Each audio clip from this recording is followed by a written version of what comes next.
Chapter 30. There was no electricity in the police station, so there were no lights. However, it was not pitch black. The moonlight shone through the bars and the glass. It shone through the windows facing the street, and it was barely enough to light up some areas. Of course, that was only enough so that Fong Bujue would not be completely blinded. Most of the place was still pitch black. When he first entered the police station, Fong Bujue ran through it. 1. It was to prevent the zombie from suddenly returning to the police station. 2. It was because this place was brighter. Light shone through the gap in the wall and lit up the corridor in front of him. The first floor was very spacious. Since there were not many places with light, Fong Bujue had a hard time finding the stairs to the second floor in a short amount of time. He groped around in the dark. When he found a door handle, he would open it. When he found a table, he would look for an unlocked drawer. However, he could not find anything useful. Due to the limitation of his vision, his other senses became more sensitive. Soon, he smelled a thick scent of blood. He followed the scent and came to a dark corner. He reached out to touch it. The wall was sticky. He moved his hand down the wall and touched something. It felt like bones? Rotten flesh? Has the head been twisted off? Fong Bujue touched a dead body. There was nothing above the neck. Fong Bujue touched a section of the cervical vertebra that was exposed to the air. And here I thought the whole city was deserted, but there is a dead body here. There is definitely something wrong with this police station, Fong Bujue said darkly. Touching a dead body did not scare him. On the contrary, Fong Bujue continued to touch down calmly. Of course, he was not trying to confirm the gender of the body. He was trying to confirm the occupation of the dead body through the clothes. Fong Bujue soon noticed that there were epaulets on the body's clothes. He immediately realized that it was a police uniform. He immediately started to search the body. A few seconds later, Fong Bujue found a gun holster. Unfortunately, it was empty. He moved his hand down the body's arm and found a pistol in the right hand. Name: M1911A1 pistol type. Weapon quality: normal attack, medium, attribute, none effect, none equip requirement, marksmanship F or workmanship F. Note: this isn't a movie, so please remember 3 things. First, release the safety before shooting. Second, pay attention to the recoil. Third, don't forget to reload. Fong Bujue put the gun in his backpack and continued searching the body. He found a flashlight on the corpse's waist. He was overjoyed. He picked it up and tried to turn it on, but there was no light. He touched it and found that the flashlight's glass had shattered. Fong Bujue sighed. Compared to the pistol, he hoped that the flashlight would be useful because he knew that the dead body was a good clue. Since the gun was already in his hand, why was his head still twisted off? Obviously, it was because the bloody corpse could not be dealt with pistols. If he had the flashlight, Fong Bujue would be able to find the weapon much faster. However, since he still could not see clearly, he could only continue searching in the dark. In the end, he only found a bunch of keys from the dead body's pocket and nothing else. Considering the lack of time, the people outside would not be able to hold on for too long. Fong Bujue had no choice but to return as soon as possible. Even if the pistol could not kill the bloody corpse, it was better than nothing. After all, it was a long-range weapon. The dead officer could not kill the bloody corpse alone with the pistol, but with Fong Bujue, there were 3 of them. With a combination of weapons, shields, and pincers, they were confident that they could take down the bloody corpse. Outside the police station, Long Aomin could not hold on any longer. Even though his blocking skill was not bad, and he used the shield to block every claw attack from the bloody corpse, in these 3 minutes, his life points had dropped from full to 64%. The bloody corpse's attack power was too high. During this period, Long Aomin retreated as he fought. Actually, he did not get hit that many times, and even if he did get hit, it was through the shield. The problem was that Ultron's fragment's defense was refraction. It would only increase its defense against long-range attacks and beam weapons, but it had no defense against close-range attacks like this. When the bloody corpse's claws came, the shield could ensure that Long Aomin's body was not torn apart, and it could reduce part of the impact. However, the rest of the impact would depend on his life points. The bloody corpse's intelligence was very low. It only knew how to wave its arms and not its legs or elbows. Its attack style was very simple. That was something to be thankful for, or else 5 long Aemons would have died already. Furthermore, the bloody corpse seemed to have set its sights on a target and would continue attacking. No matter how hard Wang Tanji tried to harass it, the most it would do was wave its arms away after being slashed. Sometimes, it would even ignore him. This made Wang Tanji more courageous, and he dared to attack when there was a risk. Of course, his attacks did not have much effect. He used a fruit knife to cut at the monster, and it was already lucky that the knife did not break. Long Aomin made use of the opportunity and used the wrench to hit the bloody corpse a few times, but he only hit the head once. Even though the damage was better than Wang Tanji's knife, Long Aomin's attack timing was much less than Wang Tanji's. Most of the time, Long Aomin could only retreat and defend. When Feng Bujue handed the wrench to Long Aomin, the first thing that came to his mind was not the possibility that Long Aomin would steal his equipment. The first thought that came to his mind was, only with Long Aomin's size would he be able to hit the bloody corpse's head with the wrench. With his and Wang Tanji's height of 8 meters, if they wanted to use a short weapon like the wrench to hit the head of a 2-meter-tall monster, it would be like asking for a beating. Even for Long Aomin, it was difficult. After all, the bloody corpse's attack power was there for all to see. Sacrificing oneself for the sake of hitting the monster's head was probably not worth it. Furthermore, before Feng Bujue left, he had said that he would return to help as soon as he could find a weapon. Long Aomin chose to believe him, so he would buy as much time as he could. Bang! A gunshot announced Feng Bujue's return. Everyone sighed in relief. As long as he was back, there would be a solution. They had almost forgotten that Feng Bujue was just a level 5 character. The moment he pulled the trigger, Feng Bujue unlocked another mastery. This was already the 3rd mastery that he had unlocked since entering the scenario. Therefore, Team Survival Mode was indeed different.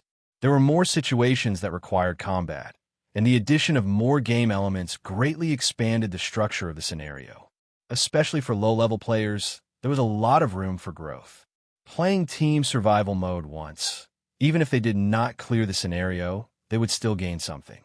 By then, Feng Bujue had unlocked 5 level F masteries: General Ability, Workmanship, Sleuthing, Fighting, and Marksmanship.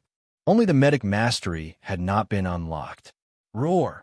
The bloody corpse roared into the sky. It looked like the bullet had injured it greatly. It turned around and changed its target. Feng Bujue's shot landed on the bloody corpse's back. He had prepared well before the shot. He raised the gun with both hands, and his eyes were at the same level as the gun. He was very self-aware. He was not a special forces soldier in the real world.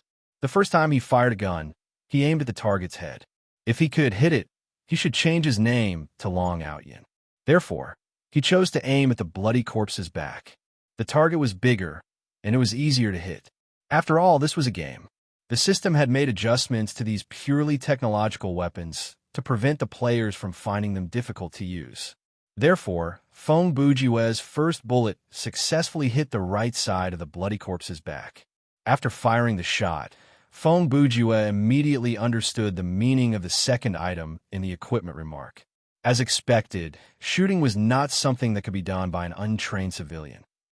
For example, if no one told you to tighten your wrist when shooting a gun, or to straighten your elbow to allow your shoulder to absorb the recoil, you might break your wrist after the shot. Another example would be the action of gangsters raising their guns in gangster movies. They would raise the muzzle of the gun above their own line of sight and point it at other people's heads. It looked quite fierce, but in fact this action could cause a bullet to fly out and blind their own eyes. The recoil of the M1911A1 that Feng Bujue was holding was quite strong as well. After he fired the shot, he felt his forearm go numb. Thankfully, his shooting posture was not too ridiculous, and his wrist was not that weak. With the experience of the first shot, things were much easier. He had a better idea of the shooting distance, his accuracy, and success rate. However, facing the bloody corpse that turned to charge at him, he still retreated without hesitation. Once the zombie turned its head, Long Aomin felt energized. From the start until now, he had realized that the monster would not change its targets so easily. Since it had gone after Fong Bujue, it would ignore him until the next time he attacked it. The anger that had been suppressed in Long Ao-Meen's heart exploded. He leaped into the air, raised the wrench, and swung it at the back of the zombie's head. However, there was a muffled sound. It was the sound of metal piercing through flesh and reaching the skull. The back of the blood corpse's head was smashed open, forming a hideous wound. A long and narrow crack appeared in the skull inside. However, the monster did not stop. If anything, it became even more violent. Its speed increased, and it turned to swipe at Long Ao-Meen. The attack came so suddenly that Long Ao-Meen did not have the time to block it with his shield. His waist was hit, and he flew backward. There was a sweet taste in his throat, and he coughed out a mouthful of blood. Long Ao-Meen was knocked back about 10 meters. His life points dropped to 12%, and he could not stand up for a while. Thankfully, due to the close proximity, the zombie's claws did not touch his body. When it swung its arm, only its arm knocked into Long Ao-Meen. Therefore, there was no wound on the latter's body, or else Long Ao-Meen would still be suffering from the bleeding status. The zombie held the wound on the back of its head with both of its hands and wailed in pain. Several seconds later, it glared at Long Ao-Meen and growled like a beast trying to scare its prey. It looked like the wrench had dealt quite a lot of damage, and it had made the mini-boss feel threatened. Seeing that even Brother Long had collapsed, Mr. Loneliest and Ms. Saddest knew that things were about to get out of hand. They hurried to help Long Ao-Meen up and try to drag him away from the zombie. Of course, the zombie would not allow them to escape. It immediately strode toward the trio. At this moment, a scene that no one had expected happened. A figure moved like a flash of lightning and rushed to the back of the blood corpse at high speed. He stretched out his hand and grabbed the shoulder of the blood corpse. Then, he lightly jumped onto the back of the blood corpse and knelt on the monster's shoulder. Wang Tanji did not make sound. Before the monster could react, he plunged the blade into the wound that Long Ao-Meen had made with the wrench. The tip of the blade pierced through the skull and churned inside the zombie's brain. Chapter 31. To everyone's surprise, even though the zombie was heavily injured, it did not fall. It raised one of its arms to grab Wang Tanji. At that moment, everyone had the same thought in their mind. 1. The monster's brain was probably made of glue, and 2. Wang Tanji was probably going to be killed right away. Bang! Another gunshot rang out. Fong Bujue's action was as fast as his thought, and he was calm and efficient. At this moment, he had already appeared 2 meters away from the blood corpse. He raised his gun and fired its head. Due to the close distance, the bullet pierced through the zombie's head. A pool of unknown liquid sprayed out from the zombie's head. The zombie's movement finally stopped. Wang Tanji quickly struggled free from its grip and jumped away from its shoulder. Fong Bujue walked to stand before the zombie and aimed his gun at the monster's forehead. Interesting. Looks like the back of its head is useless. He fired again.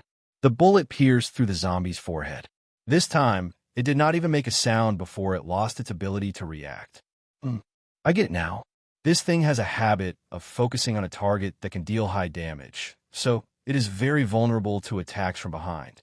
Even though its head is undeniably its weakness, the system purposely placed its most fatal weakness on the front of its body and gave it the characteristic of high attack and high HP.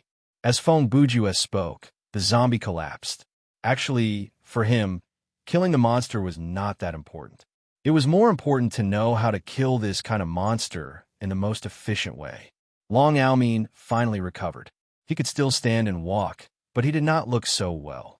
Even though the others did not know how much life points he had left, they knew that he was in a very bad condition. The life points that Wang Tanji had lost were nothing compared to Long Ao-Meen's. Of course, with his life points, even if he was hit by the zombie at 90% life points, he would still be dead. Just as the group thought that they had defeated the mini-boss and could take a breather, darkness fell again, and many scary noises echoed in their ears. The group's terror points shot up, and they could not help but have the same thought. If after the darkness passed, the zombie on the ground stood up again and became stronger, what should they do? A few seconds later, the darkness dissipated. Just like last time, it came and went in a hurry. Feng Bujue raised his gun again and aimed at the head of the bloody corpse on the ground, but the latter did not react. It seemed to be completely dead. From the looks of it, the three possibilities I mentioned earlier should be the second one. Feng Bujue aimed for 5 to 6 seconds and put down his gun when nothing happened. This darkness is something similar to a natural phenomenon, and its effect is that every time it appears, all the living monsters will become stronger. He glanced at the zombie on the ground. I suspect that this zombie has already been strengthened once. Not only it, when we encountered the first darkness, all the monsters in the city that were not killed were strengthened. Long Aomin, Mr. Sadist, and Ms. Sadist walked to Feng Bujue's side. Long Aomin did not say anything and passed Mario's wrench to Feng Bujue. Feng Bujue accepted it casually. Neither of them thought much of it. Feng Bujue continued, "If we do not kill this zombie now, I'm afraid it will mutate again in the darkness. Then, isn't the difficulty of this scenario a bit too much? If this kind of darkness comes a few more times, won't there be monsters running all over the city?" Wang Tanji asked. "This is a change in direction so that we can clear the scenario as soon as possible. Because this city is so big, the monsters in the scenario are not that dense. At least, they're not everywhere like in the zombie movies. Therefore, the system uses this method to prevent the players from exploring the city." Feng Bujue said, "If we don't hurry, we will run into a random monster in a few hours, and it will be as strong as the boss, much less the main mission. Then, what are we waiting for? Let's hurry." Before Long Aomin finished, Feng Bujue shook his head. "We have to prioritize things. Our plan will not change." He turned back to look in the direction of the police station. Now that the monster has been killed, after a battle of this level, there will definitely be a reward. We should first search the police station for equipment and try to equip everyone. Other than that, we need to recover some life points for Brother Long. Feng Bujue walked to the broken wall. As he took out a broken flashlight from his inventory, he said, "I have a skill that can make this broken thing work normally for 3 minutes, but it will cost me 100 stamina points. Earlier, because I had to rush back to help, I didn't have time to search further, and I shouldn't waste my stamina points before the battle, so I didn't use this skill. Considering the limited light source and the fact that there is only one flashlight, I suggest that I go in alone. If I find other, more reliable lighting devices, I will come out to find everyone, and then we will go in together." He turned back to say, "Of course, if anyone wants to follow me, that's fine, but you will have to follow me, and your line of sight will only follow the area that I light up." "There's no need for that. We'll just wait here. Do you think we'll be afraid of you pocketing the equipment?" Long Aomin laughed openly and sat down with his legs crossed on the ground. "This is perfect for me to rest and recover some stamina points." By then, Mr. Loneliest had stopped voicing his opinion. In the two-team survival mode that he and Mr. Loneliest had queued up for, the high-level players would not have come to protect them, much less share equipment with them. Now that this big brother Feng had purposely come to the police station to get equipment for the team, of course, they would not object. Feng Bujue communicated with the four of them with his gaze. Then, he nodded and entered the hole in the wall again. But this time, he had an extra flashlight in his hand. After taking a few steps forward, he used hasty repair. At the same time, when 100 stamina points were deducted, some 2D matrix code appeared on the flashlight. Then, the flashlight quickly changed and returned to its original state. Name, flashlight. Item type, tool quality, normal function. Light can be taken out of the scenario. Yes, remark, requires 2 number 1 batteries to work. Even though this thing could be taken out of the scenario, it was not that useful, because once Feng Bujue's skill lost its effect, the flashlight quality would become broken, and then it would stop shining. This was not a plot item, so it would not turn into a puzzle card. Moving forward with the flashlight, Feng Bujue's search became extremely efficient, and he soon found something very important. Chapter 32. The people waiting outside only waited for 1 minute before they saw the lights come on inside the police station. They looked at each other. 10 seconds later, Phone Bujua walked out from the usual spot. I found a switch for the backup power. This police station seems to have an independent power source. That was undoubtedly good news. The five of them immediately filed in through the gap in the wall and entered the police station. After it was fully lit up, the scene inside was actually very scary. Other than the ceiling that wasn't too damaged, basically all the desks, chairs, benches, computers, files, and water dispensers that could be moved were not in their original positions. There were also many things that looked like door fragments and more than 10 broken door frames. The back of the police station's main entrance had the most stuff, so it couldn't be opened from the outside even if they had the key. On the first floor, there were a total of 3 police officers' bodies. The first body that Phone Bujua had found earlier was closest to the entrance. As they searched deeper, they found 2 other uniformed Caucasian men. The second body was fat, and there was a gash on the side of his round abdomen. The third body was of medium height, and there was a gash on his left shoulder that cut through his collarbone. It extended all the way to his left chest, and the heart inside his chest had disappeared.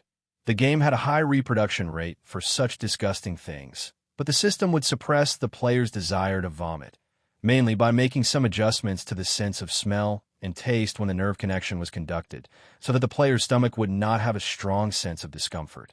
Wang Tanji, on the other hand, didn't care. He had dissected quite a few bodies in real life. Of course, this had nothing to do with courage. He was just used to it. As long as the body didn't move, it didn't matter if it was cut open or not.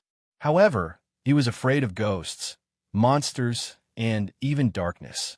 His reaction when watching horror movies or playing horror games was similar to a girl's. Actually, even though girls had a strong reaction to horror movies, it didn't mean that they were cowards. This was a complete scam. Perhaps there were times when they would be afraid in real life, but watching horror movies was a different story. For example, if a young man and a young woman sat together to watch a horror movie, the man would often look nonchalant while the woman would look scared. One would pretend to be relaxed and laugh at the other, and the other would occasionally scream. This kind of thing happened every day. Most of the time, it was men pretending to be brave and women pretending to be cute. In fact, the two of them had a similar fear of horror movies, so there shouldn't be such a difference. But I have to say that a man who doesn't pretend to be brave isn't cute, and a girl who doesn't pretend to be cute is too brave. This is how the world needs to operate, so please continue to work hard. Back to the main topic, the 3 corpses. The corpse that Phone Bujua had searched had nothing left to unearth. The person who had his stomach cut open had a baton and a pair of handcuffs on him. When he picked them up, he found that the handcuffs were broken, and he couldn't find the key to the handcuffs on him. Phone Bujua handed the baton to Mr. Lonely. Although it was a normal equipment, there was no equipment restriction, and it was a specialized weapon, so Mr. Lonely, who had been empty-handed until now, was very satisfied. The third body was placed inside a very small cubicle. It appeared to be a place for cleaning tools. There was nothing on him. Just as Phone Bujua planned to strip him down to see if there were any tattoos or moles on the soles of his feet, Wang Tanji finally found a piece of paper in the man's pocket. Naturally, he couldn't let go of such an obvious clue. Item name, a paper note with numbers. Item type, plot. Item quality, normal function. Unknown can be taken out of the scenario. No. Remarks, 69185. Other than these 5 numbers, there was nothing else on the note. Phone Bujua read the item description for a few seconds before tossing the note away. Hey, Brother Bujua, is it really okay to toss it away like that? Wang Tanji asked. Phone Bujua took out the bunch of keys that he had picked up earlier and studied them one by one. 69,185. 69185 found it. He picked out the key with the 5 numbers engraved on the end and took it off the big bunch of keys. Then he threw the whole bunch of keys away, leaving only this one, and said, that's right, this is it. When a key was picked out and held in his hand, a new item description appeared on the menu. Item name, key of fire. Item type, plot. Item quality, excellent. Function, can be used to seal the fire. Can be taken out of the scenario. No remark, a key with magical energy, one of the 5 keys to the demonic door. This should be a plot item required for a main mission. Feng Bujue said. Even if we don't enter this police station now, after we enter the demonic door, there will be a follow-up mission for us. Wonderful. Won't that save us a lot of time? Wang Tanji said. Time. Feng Bujue sighed. Humph. Let's not talk about it. The item description says that there are 5 keys in total. Based on this Zelda-esque plot, I believe that after we reach the demonic door, the follow-up mission will be to find all 5 keys and then open or close the door. Long Aomin walked over from the other end of the corridor and said, the staircase that leads to the 2nd floor has been completely destroyed. Looks like we won't be able to go up. That's expected. Feng Bujue passed him the key and had him look at its description. The thing we're looking for is on the 1st floor. Mr. and Mrs. Sadist seem to have found something. They found a first aid kit among the trash in one of the rooms and took it with them. When they opened it, they saw a roll of bandage and 2 bottles of transparent medicine. Naturally, these were consumables. The bandage's effect was to stop bleeding, and the 2 bottles of medicine were standard recovery potions provided by Thriller Paradise. Item name, Life Point Recovery Potion, large, *2, item type, consumable quality, normal function, restores 100% of the player's life points. Can be taken out of the scenario. Yes, remark. The maximum number of stacks is 5. Continuous use of this item will weaken the effect. Feng Bujue understood from the remark that the maximum number of stacks was to limit the number of items that the player could carry with them. Since the inventory only had 10 slots, even if there was a bigger inventory in the future, there would still be space for equipment and other items. The setting of decreasing effect after continuous use was to prevent the player from relying too much on this potion in battle. Very good. If 1 bottle is 100%, Feng Bujue took out his disposable syringe and passed it to Wang Tanji. Doctor, I'll leave this to you. Wang Tanji was a clever person, and he immediately understood what Feng Bujue meant. He picked up one of the potions and drew out about 4/5 of the potion. Then he signaled for Long Aomin to roll up his sleeves.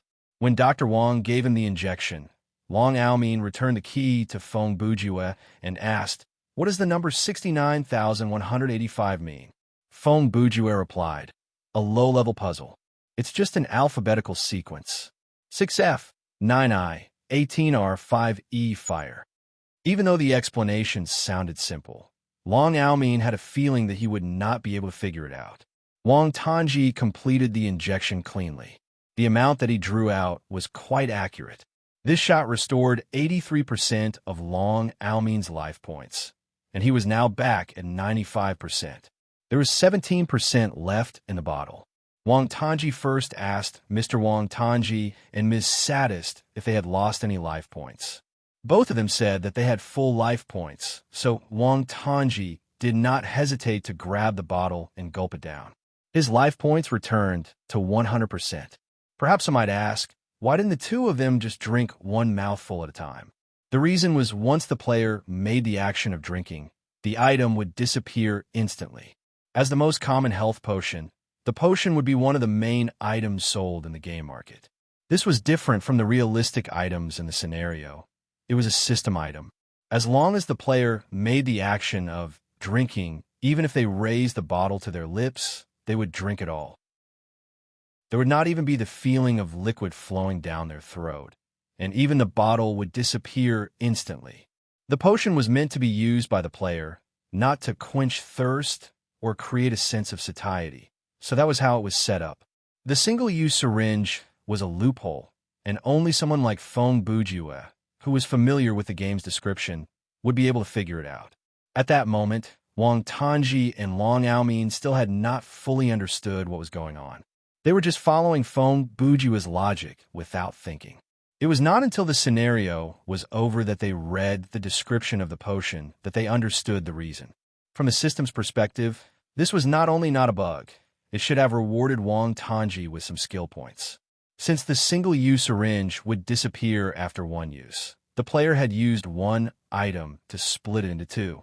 There were gains and losses, but it was not something that was created out of thin air. 1 baton, 1 handgun, 1 plot item for the main quest, 2 health potions, and an item to remove the bleeding status. Feng Bujue did the math. Normally, After completing the main quest and coming back to kill the zombie, there's a chance that the player will be injured by bleeding. Life points recovery potions are necessary, and plot items aside, 2 weapons for killing a monster like that.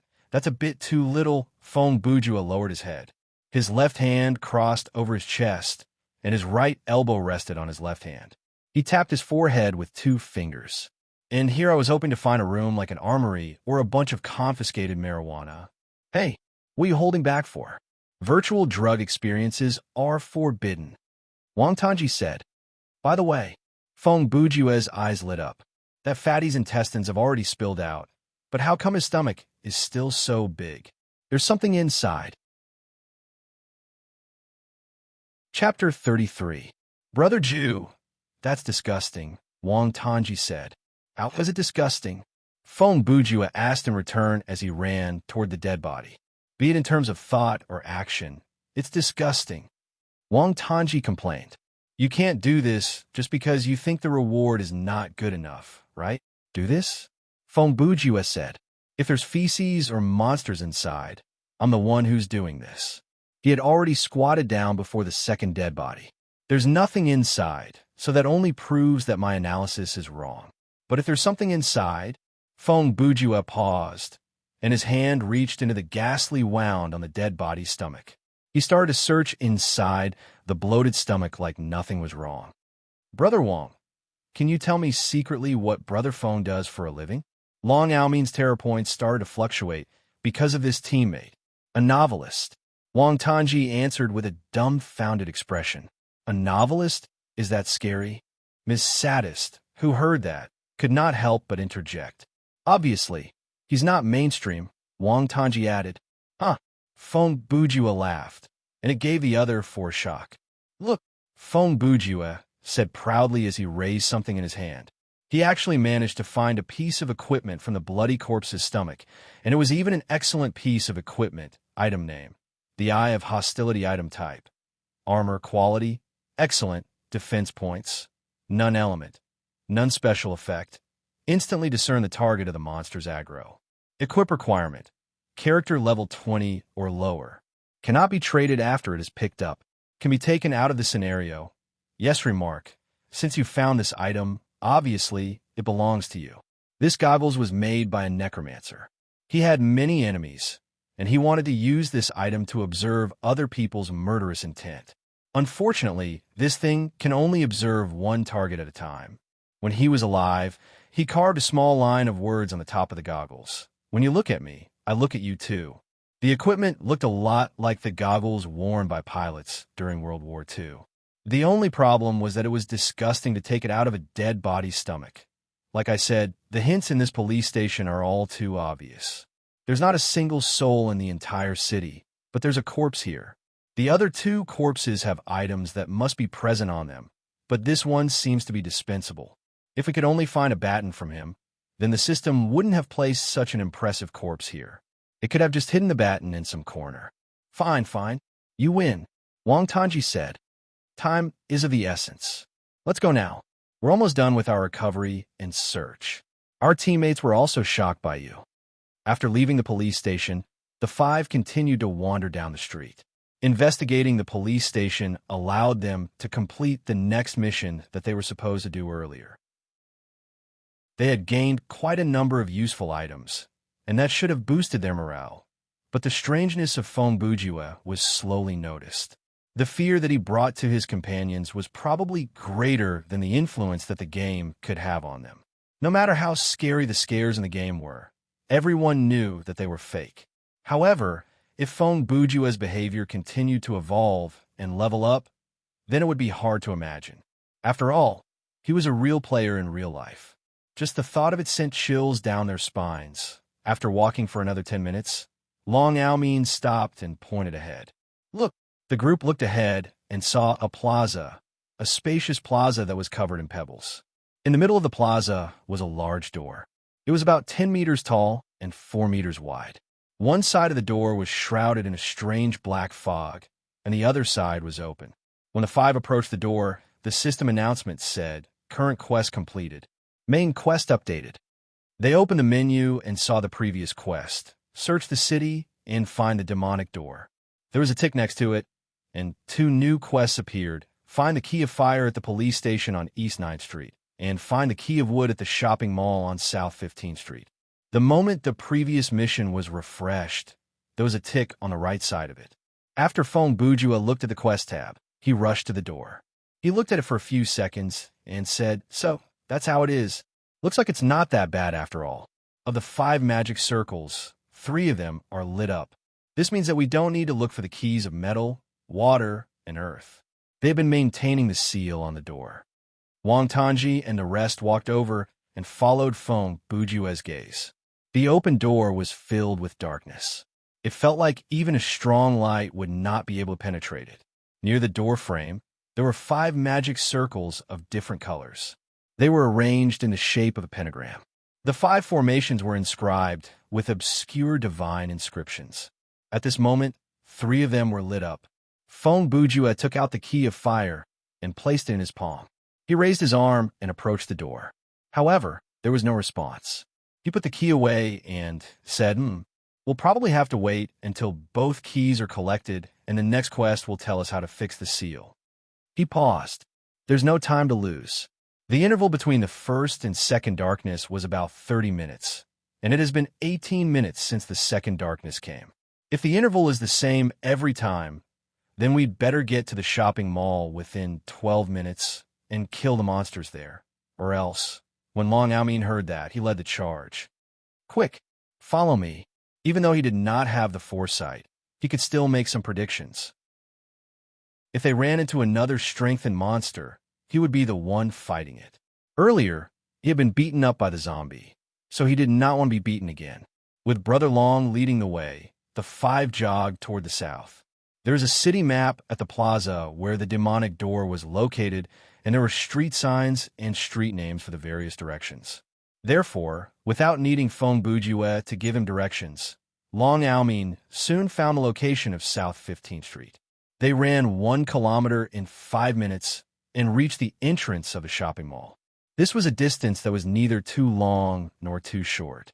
Basically, anyone with a normal physique in real life could complete this, but they would need to catch their breath for at least 2 minutes after the run.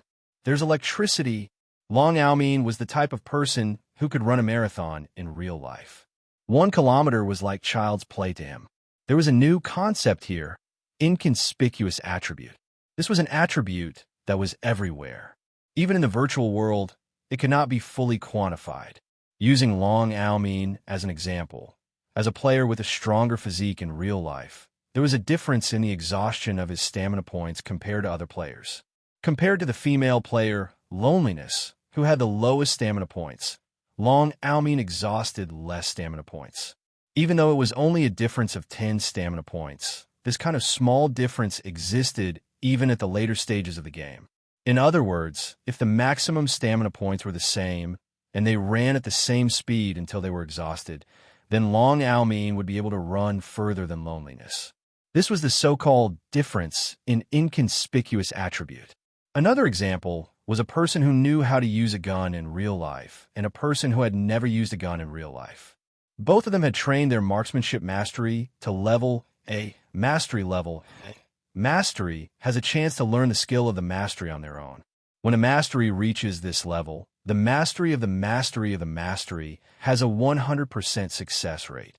If they use the same skill and shot at the same target, then the damage and accuracy of the mastery of the gun in real life would be slightly higher. Of course, this was something that the player would not be able to notice. Only the system would know the exact difference. As the game progressed, the overall ability of the player would become stronger. After level 30, they would be close to the level of the Matrix. By then, the difference in inconspicuous attribute would be harder to notice. If one had to define this setting, it would be turning talent into a kind of resource that would benefit the player. Just like the police station, it looks like places related to the main quest will have things that other places don't have, like lights and dead bodies, Fong Bujua said. What should we do next? Wait for the monsters to attack us? Wang Tanji asked. Why is the system so bored? Why does it use the same method every time? Fong Bujua replied. Let's go in. Don't expect another zombie to break through the wall. There must be other monsters inside. He led the way to the door. It was a large glass door that moved horizontally. It was still open, and Fong Bujue strode in. The shopping mall was huge, and it was hard to estimate how big it was. The lights inside were bright, and the elevators, escalators, vending machines, and other devices that required electricity were all working normally. However, many of the shelves were damaged to a certain extent. The main building alone had 5 floors, and there were 2 cylindrical elevators that could go up and down. There were escalators on every floor, and the fire escape did not look like it was blocked. There should be a normal staircase inside. After entering through the front door, there was a large supermarket that stretched as far as the eye could see. There were at least 30 cashiers, and they formed a wall like they were lined up neatly. There were many other shops on every floor, including clothing, restaurants, KTV, billiard rooms, and so on. If there was enough time, the players would be sorry if they did not ransack the place. Fong Bujue did not say anything. He stood in front of the sign at the door and quickly scanned the main business of each floor. However, since this was a shopping mall, it had basically everything, and it served to confuse the players. Where could the key of would be? A place that sells furniture? A place that sells toys? Mr. Loneliness was also in a hurry to come up with an idea. If there were 5 Fong Bujue in this team, they would have each taken a floor and split up to carry out a 3-light operation. However, the problem was that there was only one Fong Bujue in this team, and there was only one Fong Bujue in this world. There was no point in splitting up. Not only would they not get the biggest benefit, they might even be in danger. Just as Fong Bujue was coming up with a plan, suddenly, the ground under their feet shook, and there was another change. Boom, boom, boom. A series of crashing noises came from underground. About 10 meters away from them, a piece of ground slowly rose up to form the shape of a volcano. The tiles on the ground shattered, and the surrounding shells were pushed aside. After 7 or 8 such crashes, finally, a monster broke through the ground and appeared before them. "I'll bet 50 cents that we'll find the key after we kill it," Fong Bujue said as he looked at the tree. Half of the monster's body was still buried in the ground, and what was exposed was a charred tree trunk about 2 meters in diameter. At the top of the trunk were branches that extended out like claws. There were no leaves, and there were things that looked like facial features on the trunk. Of course, they were also made of wood. Long Aomin was not in the mood to joke. He said, "From how I see it, this thing is unable to move. Even if the branches can be used as hands, the range of its control is limited. As long as we stick close to it, avoid its mouth, and go around it, we'll be in its blind spot." As Fong Bujue listened to him, he slowly took out the eye of hostility from his inventory and put it on. Items that were placed inside the inventory would become clean after being taken out. Even weapons that were covered in blood and flesh would return to normal as long as they entered and exited the extra-dimensional pocket. Therefore, the goggles that Fong Bujue was wearing did not have any strange smell or foreign substance, but other people would still associate it with, Let me take a look first. His current target is... Before Fong Bujue finished, his expression shifted, and he slowly raised his head. He turned around and looked at the edge of a handrail on the 5th floor of the mall. It was a blind spot, and there was a human-shaped shadow squatting on the edge of the handrail. When Fong Bujue and the rest turned around, the shadow seemed to know that it had been discovered. It opened a pair of bat wings and dived down the wall at high speed. "What's going on, Batman?" Wang Tanji said. "Personally, I'm more inclined to think it's a demon. Get down." Fong Bujue suddenly shouted, and he was the first to fall to the ground. At that moment, Fong Bujue had already figured out that the monster's target wasn't any of them, but the black tree monster that had emerged from the ground. Sure enough, the demon changed direction when it was about to hit the ground. It turned in an arc and continued to accelerate, pouncing straight at the tree monster. The tree monster, on the other hand, opened its mouth and let out a deep roar that sounded like a horn. The sound waves seemed to have substance, and it stirred up a strong wind. The 5 people on the ground instinctively covered their ears. But to the demon that was flying over, the sound didn't seem to be anything. The demon also opened its mouth that was filled with fangs and continued to fly forward as it roared. This was a mournful howl. It was sharp and penetrative, like a fingernail scratching glass, causing one's internal organs to go numb. One of the two monsters had a bass voice and the other a soprano voice. The two howls complemented each other, but didn't bring pleasure. Instead, it brought pain and torture. Chapter 34. Two strange monsters, two completely different powers. Their howls collided in midair, entangling and blooming. The invisible sound turned into tangible damage. The demon's body was torn apart, like an animal being eaten by piranhas. The flesh and bones under the dark gray skin were exposed. It was gradually stripped of its flesh, leaving only its skeleton. It fell to the ground and scattered into pieces. Countless corrosion marks appeared on the tree monster's body, spreading from the trunk to the branches above. These marks were like wounds that could not be healed, and they continued to increase the damage to the tree monster. The situation was about to evolve into a situation where the two monsters died together. However, darkness came at an untimely time. The vision of the 5 people was suddenly filled with darkness. This darkness could swallow everything and cover everything, whether it was indoors or outdoors. Even if the light source was right in front of them, it would not help. This time, there were no complicated and terrifying sounds coming from the darkness. However, this clearly had nothing to do with them covering their ears with their hands, because a few seconds later, there was still an extremely clear whisper that entered everyone's ears. "Lower God who meddles in other people's business. You will pay the price for this." When this sentence ended, the darkness immediately passed, and everyone's vision returned to normal. They stood up and faced the withered tree, wanting to see how the monster would mutate. Fong Bujue was the first to notice the abnormality. The tree did not seem to have become stronger at all. On the contrary, the damage it had suffered earlier was more obvious. Its branches were falling and turning into ashes. "Are you the lower god that the voice mentioned just now?" Fong Bujue actually walked forward to talk to the monster.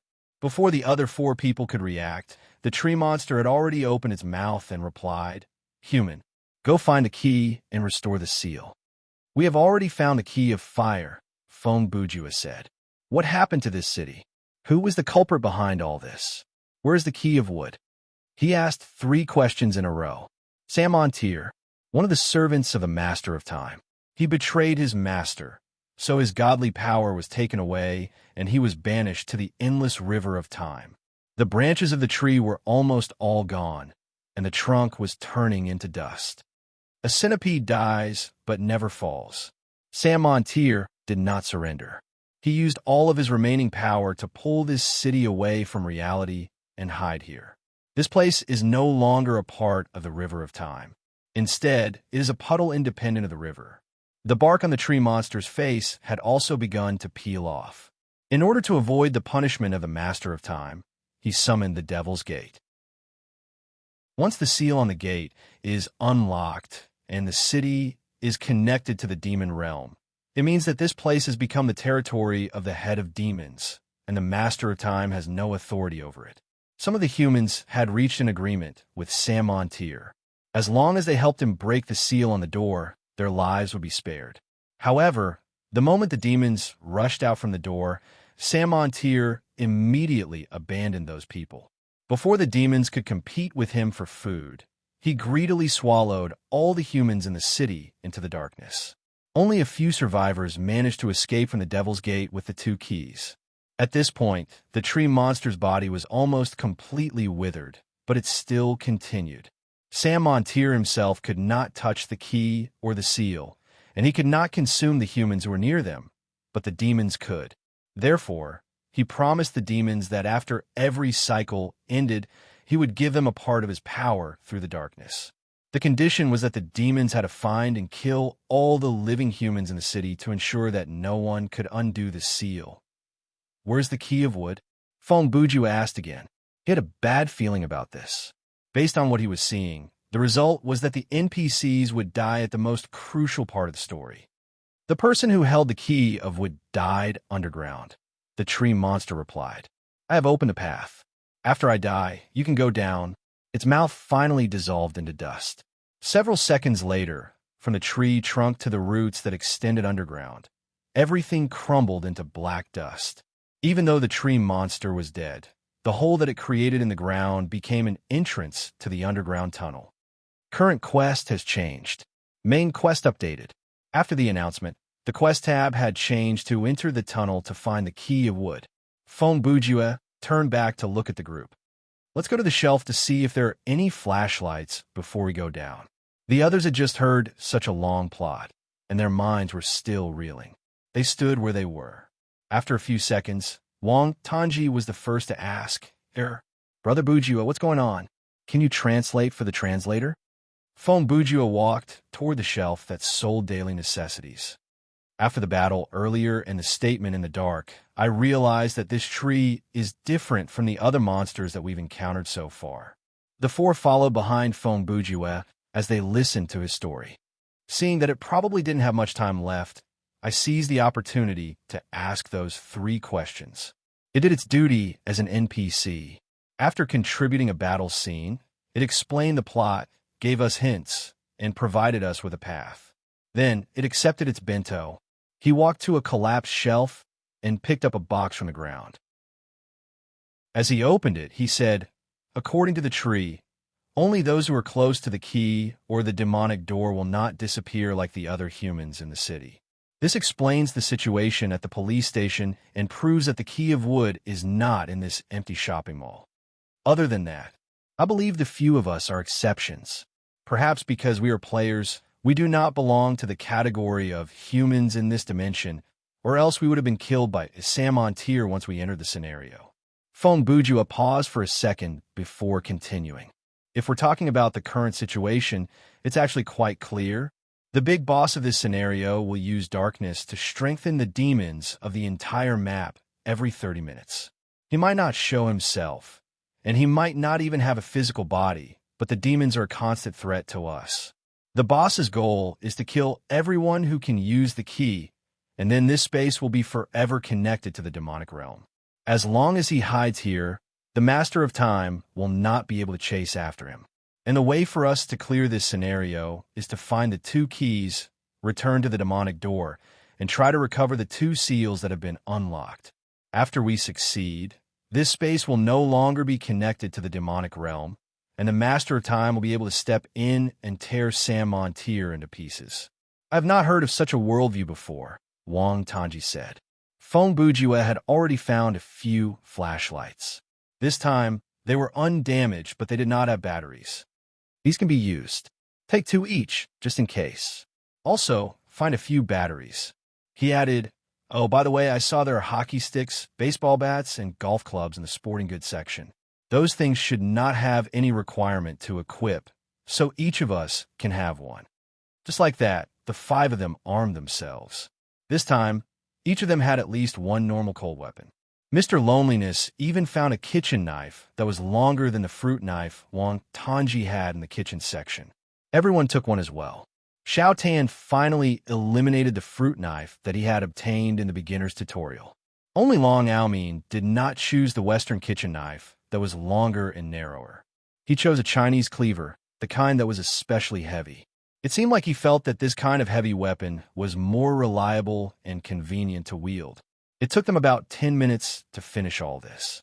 Considering the possibility that there were monsters underground and the time limit of darkness, the group did not waste any time and entered the tunnel with Long Aomin leading the way.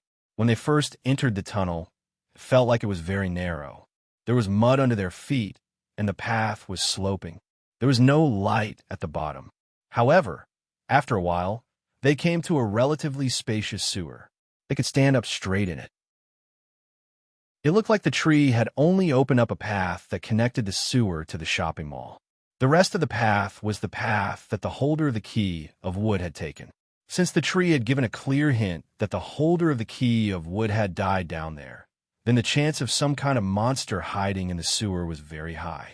The cylindrical sewer gave people a strange sense of oppression. The surrounding space seemed to be shrinking all the time. Of course, this was just an illusion. The real bad feeling was the unpleasant smell and the dirty things floating in the water under their feet that made people unable to bear to look at them directly.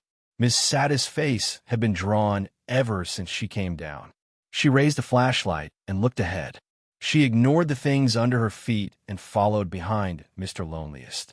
Long Almeen held a shield in one hand and a baseball bat in the other. He walked at the front of the group. If any monster suddenly appeared, he would give it a good beating. If the beating did not work, he would finish it off with a cleaver. Feng Bujiwe and Wang Tanji walked in the middle of the group, ready to support Long Almeen if needed. There was only one path in this part of the sewer.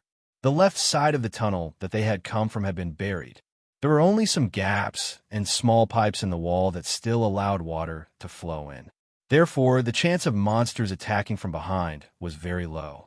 It was relatively safe for Ms. Sadist and Ms. Sadist to walk at the back.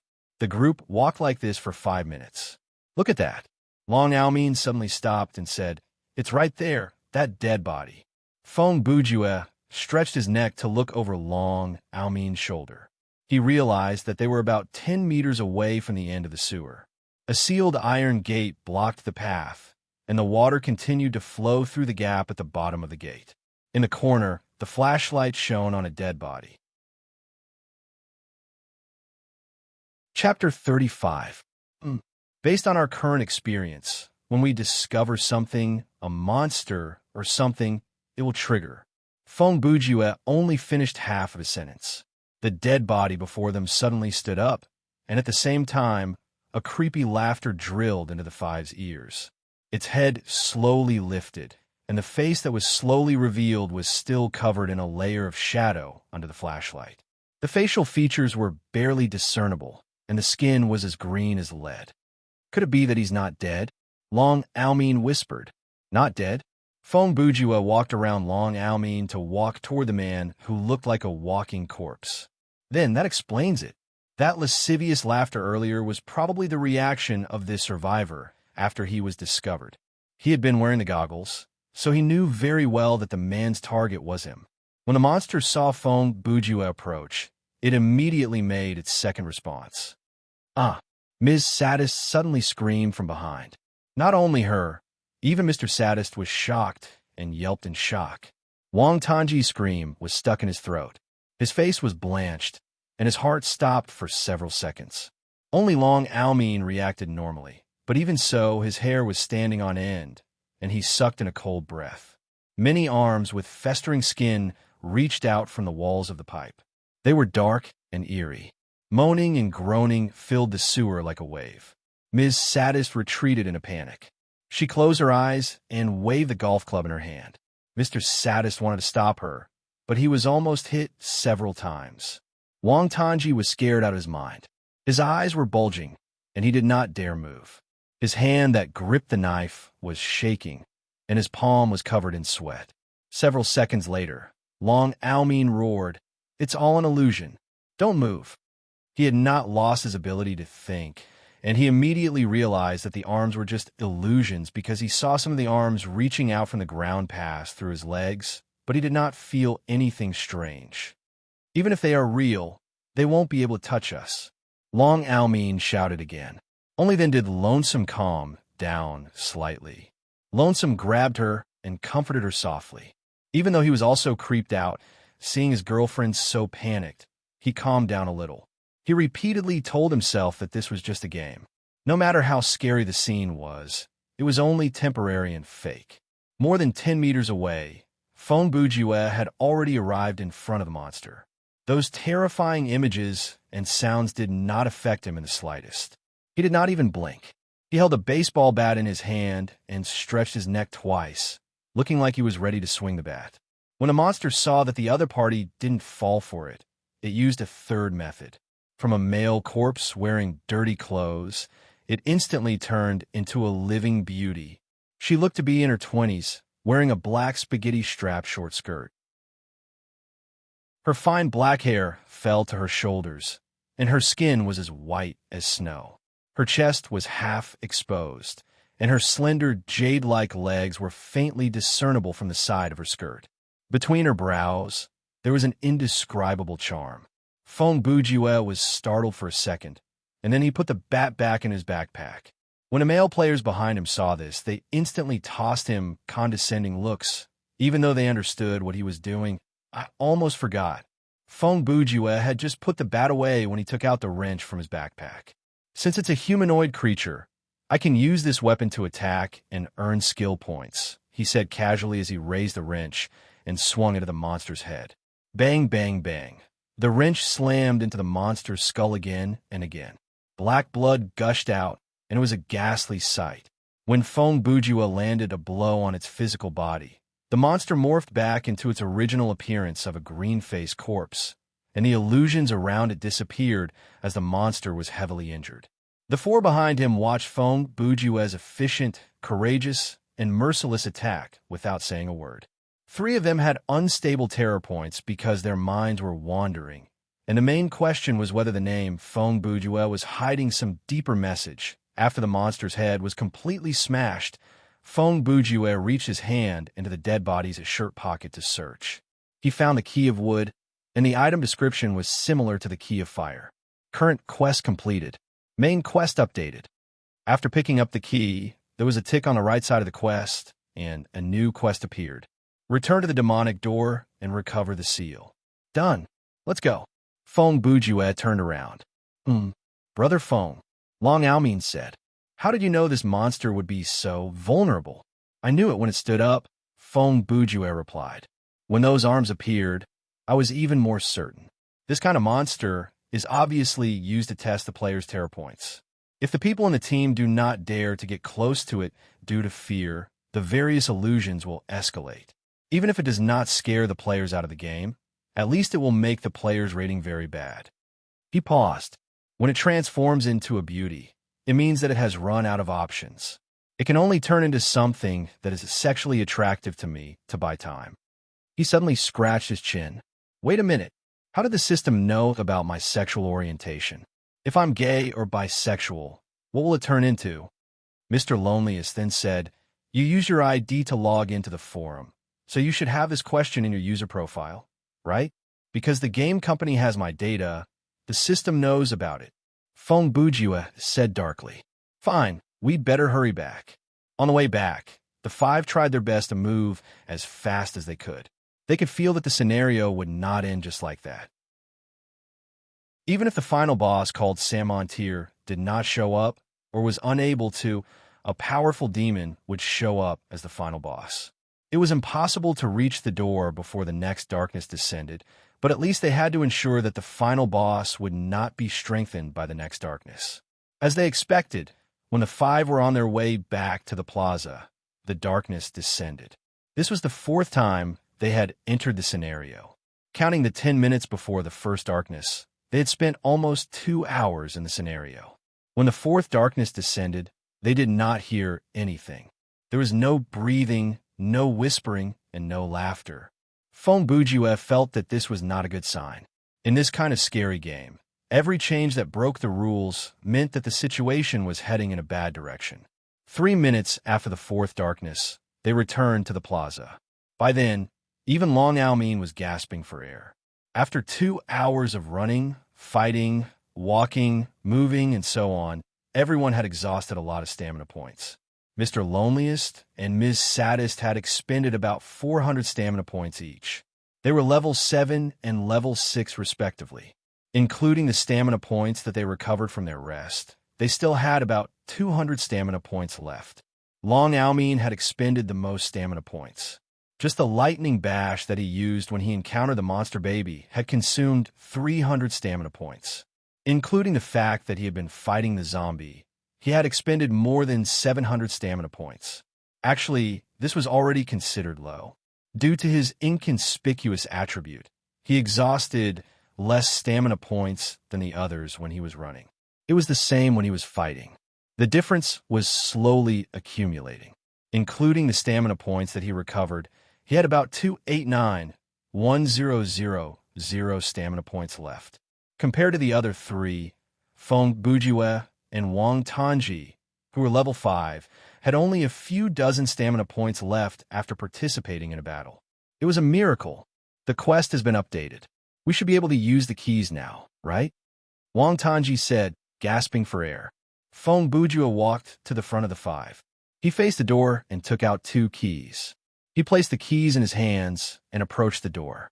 He did this for about 10 seconds, but nothing happened. Something's not right. Long Almin saw this and said, "Why is there still no reaction?" "No, I believe something has happened." Fong Bujua looked into the distance. Look, the plaza was very large, and they could see several hundred meters around them. At that moment, thousands of monsters rushed out from the various streets of the city. They looked strange, but they could be split into two types, the savage type and the eerie type. These monsters moved very slowly. Their appearance created a despairing atmosphere, and when the despairing feeling was slowed down, it only added to the fear. How is this possible? Have we done something wrong? Mr. Lonely has started to panic, and he could not help but raise his voice.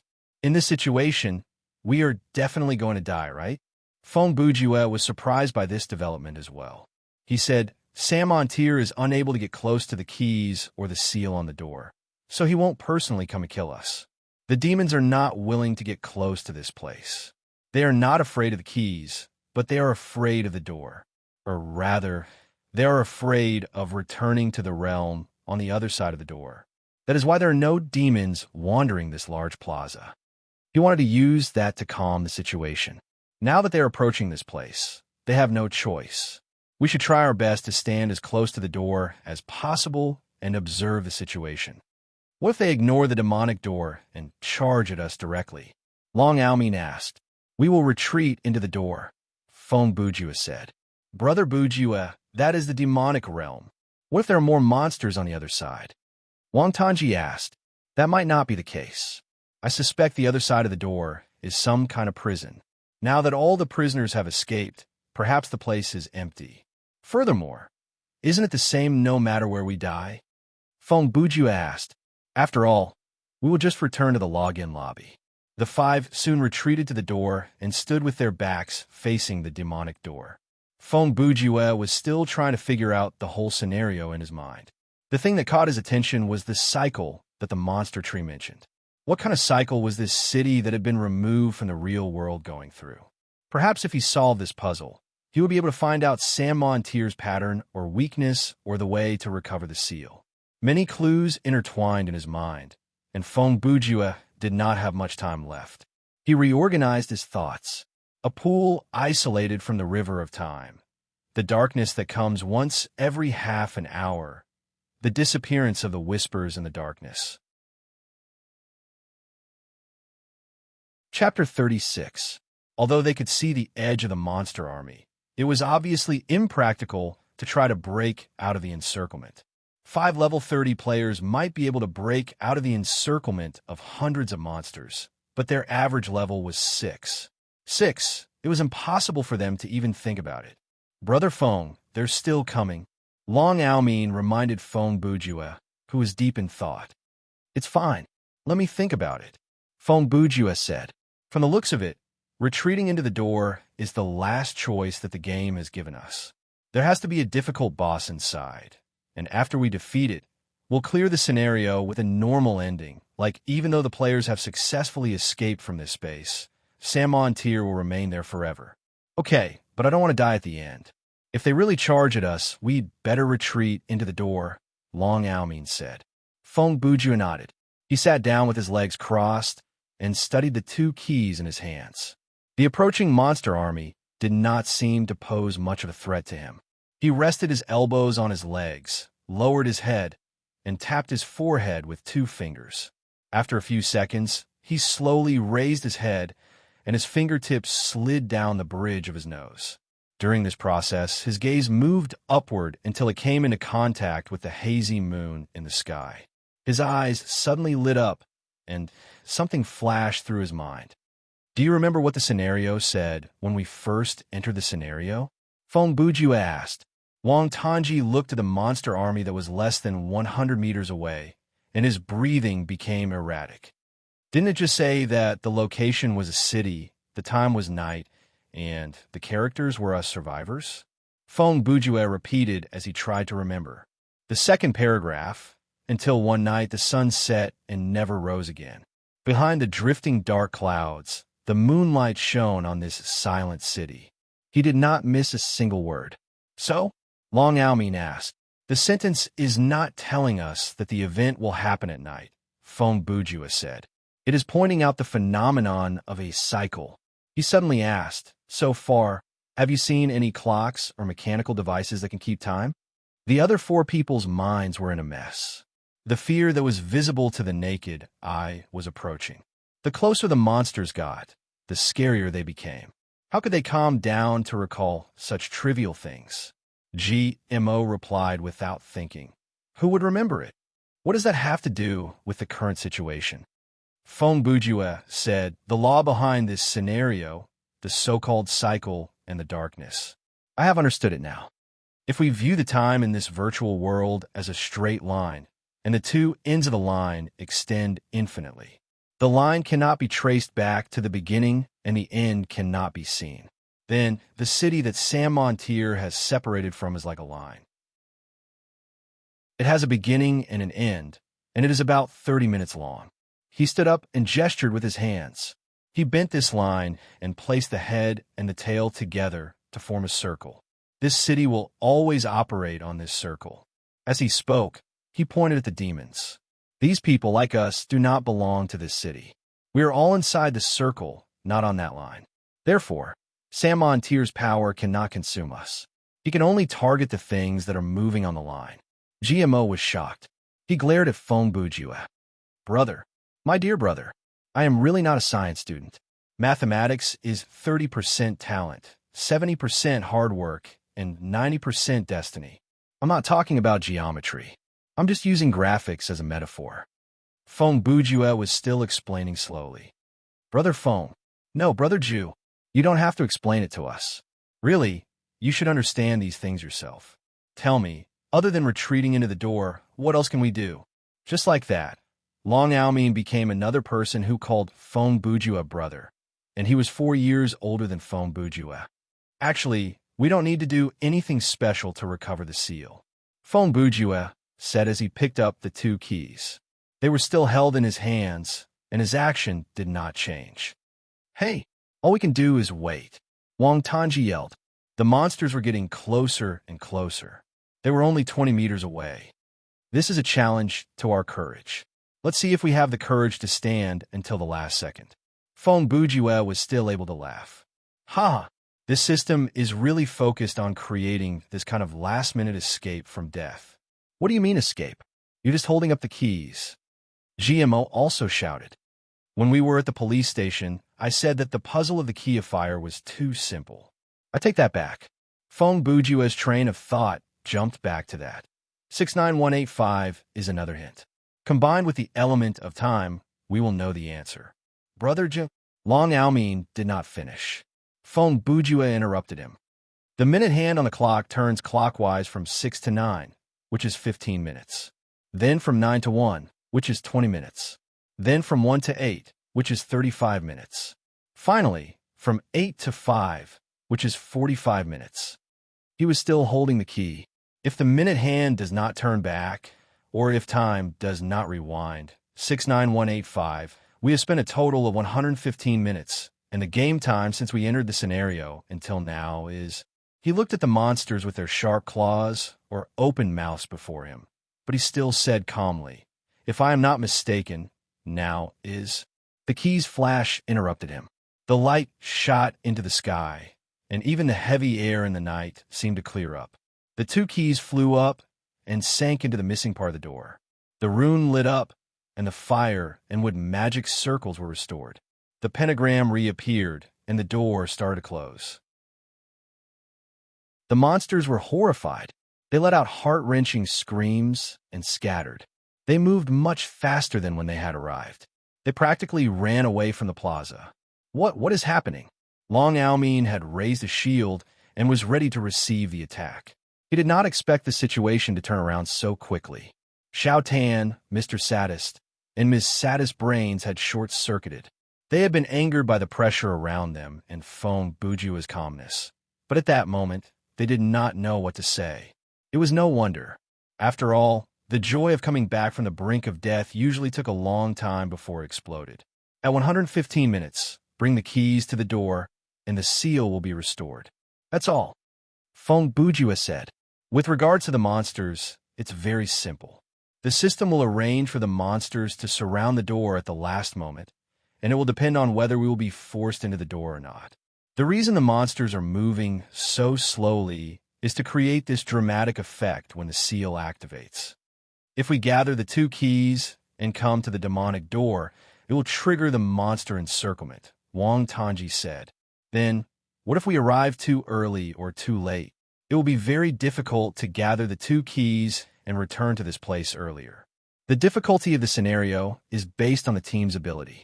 We have already completed the scenario quite well, and there are only a few minutes left until the time limit. Don't forget, we entered the police station first before we found the mission. That saved us the time needed to go back and forth. If we had gone back and forth, those few minutes would have been wasted. Then, we did spend some time at the shopping mall. If we had found a flashlight and gone down immediately instead of searching for equipment, perhaps we would have been able to grab a few more minutes. However, we took less than a minute to deal with the illusion monster, so we made up for it. Feng Bujue replied. In any case, even though there are gains and losses, the lines set by the system will not change. If we arrived here with the 2 keys 115 minutes earlier, we would have entered this scenario. If we were late, naturally, we would have missed the time limit of the seal, and we would have been forced into the door. Then what about now? We've cleared the scenario? Long Aomin asked. How come the system didn't say anything? Current quest completed. Main quest.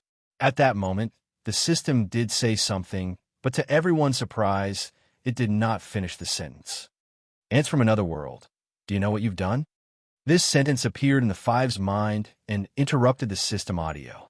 The voice that spoke was the clear whisper from the third darkness. Feng Bujue opened the menu to look. Even though the system did not finish the sentence, the seal recovery mission had been ticked and a new mission had been added. Survive Sam Montier's attack. Have you seen the new mission? Feng Bujue's tone made it sound like it was not a big deal. Could it be that the guy has a physical form? Wang Tanji asked. Based on my speculation, Sam Montier does not have a physical form. Or rather, based on his settings, his physical form exists in a higher dimension. If he wants to appear before us, he has to morph into a physical form that we can understand in this dimension. Feng Bujue replied, just like how Star Swallower appeared as a perverted uncle in purple. If Sam Montier wants to deal with us personally, he has to morph into a physical form and then deal us physical damage. Speak human, Wang Tanji added. Look, it's just like that, Feng Bujue said as he raised his finger to point at a certain spot on the plaza. At this moment, the dark clouds had dispersed, and the moonlight covered the cobblestone road in the square like frost. Everyone looked in the direction of his finger and saw an abnormally thick circular shadow with a diameter of about 5 meters on the ground. It was like a black abyss, and even light could be sucked in. Chapter 37. Several seconds later, a black humanoid object slowly floated up from the ground. It was about 2 meters tall, and its body was wrapped in the condensed darkness. It looked like a 3-dimensional shadow. However, it was obvious that it was not an optical phenomenon caused by an object blocking out the light, but a real entity that existed in a 3-dimensional space. The puddle outside the river is an analogy. Feng Bujue ignored Sam Montier's lackluster entrance and continued the previous topic. It would be more appropriate to change it to the whirlpool outside the river of time. Even though Einstein said that time and space are illusions in human cognition, they are merely parameters that describe the movement of matter. However, in this magical world, we can treat them as something more realistic. This is something that has to be maintained at all times. Like the water in the river, it is always flowing. If the water stopped flowing, then the river would not be called a river. Using this perspective as the basis, since Sam Montier has removed space, he has to remove a part of time as well. Otherwise, everything in this space will be static, including himself. However, the amount of water that he can extract from the river is limited, so he only has 30 minutes. These 30 minutes belong to this city, and it will loop endlessly. Whenever the loop stops, there will be a few seconds of nothingness to act as a buffer. That moment of darkness is the point where the timelines that make up the circle are connected. After the buffer, it will start a new loop. The shadow circle under Sam Montier started to move. His human body was moving with the black circle that was connected to his feet. He was getting closer to the 5 people. Brother Bujua, do you have any suggestions? Wang Tanji did not dare act rashly, so he quickly asked. The others were also waiting for Feng Bujua to say something. I don't think we need to do anything special, Feng Bujua said. Based on the current plot, the difficulty will not be higher than passing through the door. He added, stop interrupting me. I'm not done yet. In conclusion, the descent of darkness is just a phenomenon that happens when the timeline connects. It is not some kind of action that Sam Montier has initiated. But why did the monsters become stronger every time darkness descended? There is only one reason for that, and that is the short period of darkness that is not part of the time loop. That is when Sam Montier can use his full power. He can only do something in those few seconds, like giving his power to the demons or consuming the humans in the city. Of course, before we arrived, he had already consumed everyone in the city, and we are so-called visitors from another world. He can't consume us. Are you saying that this Sam Montier before us is not that strong? Or at least weaker than the boss that we might encounter after we pass through the demonic door? Long Aomin asked, if you want an example, let's say we're inside a balloon and are as weak as ants, while Sam Montier is outside the balloon and is as strong as a human being. There are 2 dimensions that cannot be crossed between the inside and outside of the balloon. He can't pierce the balloon and can only use his hands to grab blindly through the balloon. What we can see now is only the outline of his fingers on the outside of the balloon. Feng Bujua stroked his chin and said, but I personally think, even so, his current strength is definitely not as weak as you said. At least, it would be easy for him to kill us. Hey, then why did you say so much with such ease? Run. Mr. Loneliest grabbed Ms. Saddest and turned to run. They only took a few steps when they heard the system announcement. Worldview solved. Player Feng Bujua obtained 240 skill points as a reward. The team can now explore the rules of the scenario in the quest menu. If I don't say what I have to say, how am I supposed to get these skill points? Feng Bujua grumbled. Regarding the solution to the worldview, I have to say it for the system to decide. The shadow that Sam Montier morphed into was about 10 meters away from Feng Bujua. But Feng Bujua still did not plan to run. Other than that, didn't I say that there is no need to do anything special? Since the demonic door has closed, the shadow suddenly picked up speed, and the humanoid inside the circle grew several times in size. It morphed into a giant black hand and slammed down on Feng Bujua. But at the last moment, the hand froze in midair and did not move. From a name, Feng Bujua lowered his head slightly and walked out from under the black hand with ease. The Master of Time should be someone who will never be late. Soon, Sam Montier's shadow started to shrink like there was a giant force pulling it into the space on the other side of the pool of shadow. One day you will pay the price, but it won't be that long. That's not good. Normally, when the villain says something like that, it means that the villain will show up again sooner or later. Feng Bujua laughed. The part of the black shadow that protruded out of the ground struggled wildly like a beast that had fallen into a swamp.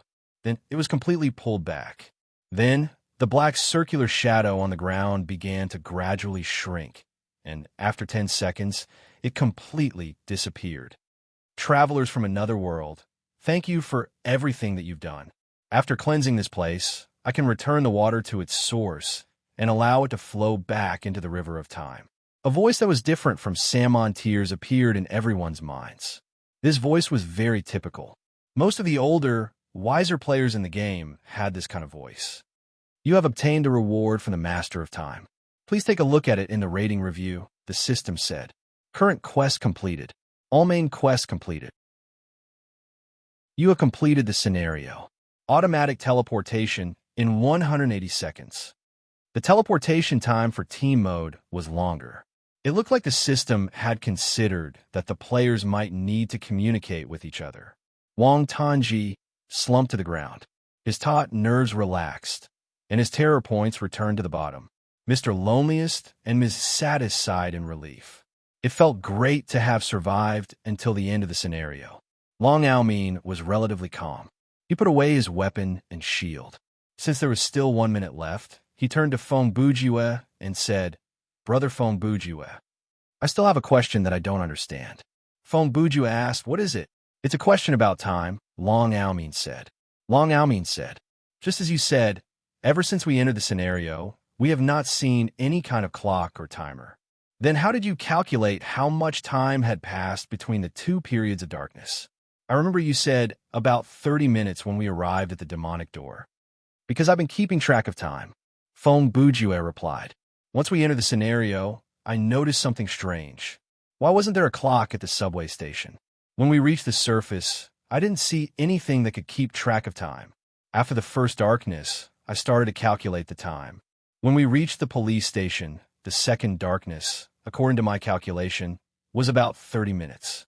Yes, that's what I want to ask. No clock. How do you keep track of time?"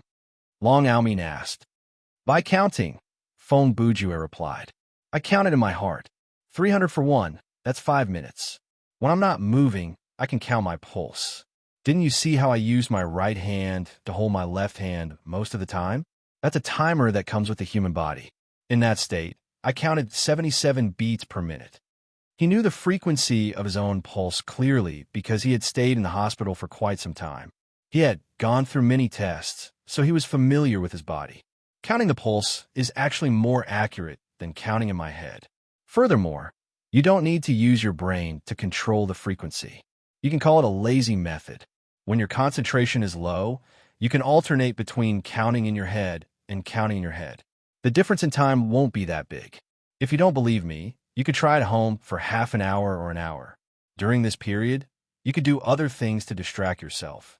Actually, this is just an exercise that requires patience.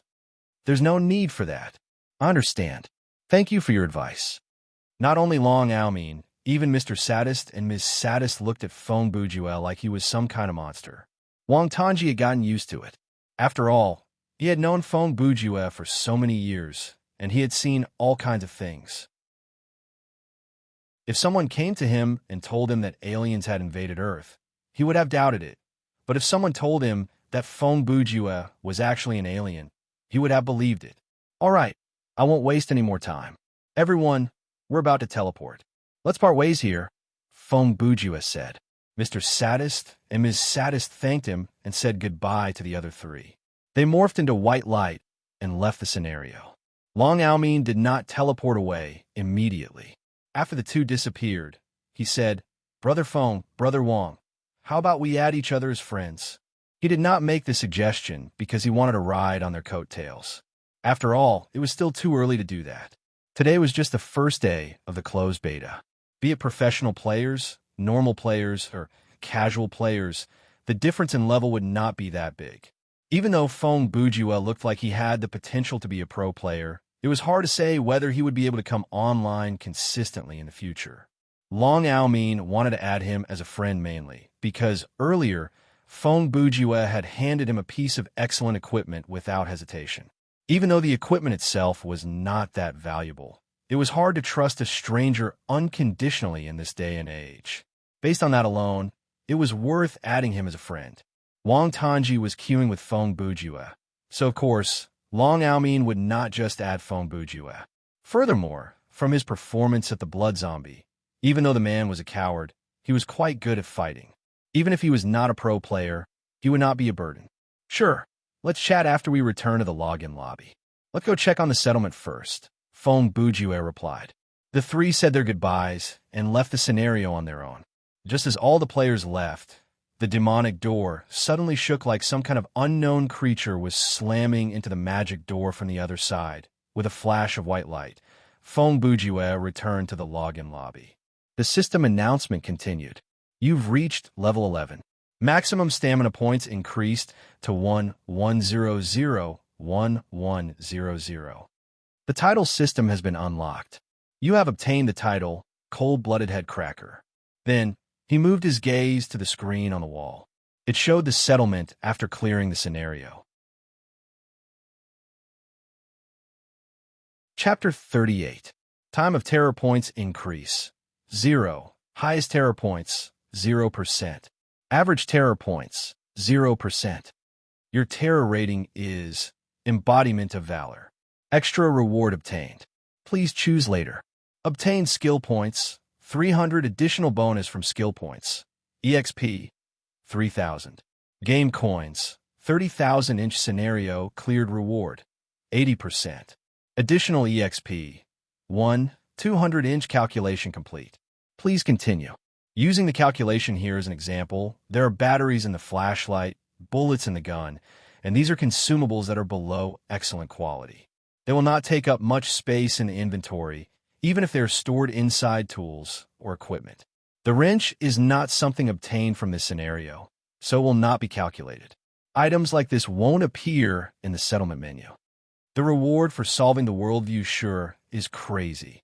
Feng Bujua said, not counting the 240, I only got 60 skill points from the whole scenario. Brother Bujua, we're rich. Wang Tanji exclaimed excitedly in the team channel. I've reached level 10. I've gotten more than 20,000 game coins. When Feng Bujua heard that, his instinct told him that Xiao Tan had gotten more than 60 skill points and less than 150 skill points. He replied, I saw it. There's a level indicator on the team list. He had also seen the friend request from Long Aomin. He clicked accept and said, don't forget to accept Brother Long's friend request. Yes, I've already accepted it, Wang Tanji replied. You can join his party. After a few simple actions, Long Aomin's voice appeared in the channel. Yo, your levels have doubled. Brother Feng is now level 11. His level was the same as Feng Bujua, level 11. Of course, someone would ask, how did this happen? So, let's take a look at Feng Bujua's character details. IGN, Feng Bujua, level 11. EXP, 135011000 skill points, 430. Game coins, 51500 proficiency. General ability F, workmanship F, sleuthing F, fighting F, marksmanship F, inventory 710. Mario's wrench, Eye of Hostility, Western kitchen knife, baseball bat, flashlight X2, M1911 A1 pistol. Login lobby 130, puzzle card, monkey. Everyone saw his EXP bar. That's right, the EXP required to level up from level 11 to 12 was 11,000, not 1,100. The EXP required to level up in Thriller Paradise would change every 10 levels. Level 1 to 2 required 100 EXP, then level 2 to 3 required 200 EXP, and so on. Level 10 to 11 required 1,000 EXP. Then, when the player reached level 11, they would see a shocking leap in EXP. Other than the 1,500 EXP and 1,200 skill points, Long Aomin also gained 170 skill points. Sometimes, the skill points gained during battle could be as accurate as a single digit. He also gained about 4,500 EXP from clearing the dungeon. However, when he reached level 11, he was shocked. He was still 8,000 EXP away from level 12. The two chatted for a while, and then told Wang Tanji about the EXP after level 11. Long Aomin was the first to ask, by the way, what are your titles?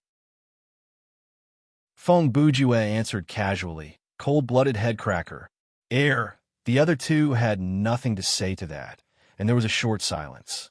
Several seconds later, Wang Tanji laughed drily and commented, actually, this system is quite reasonable.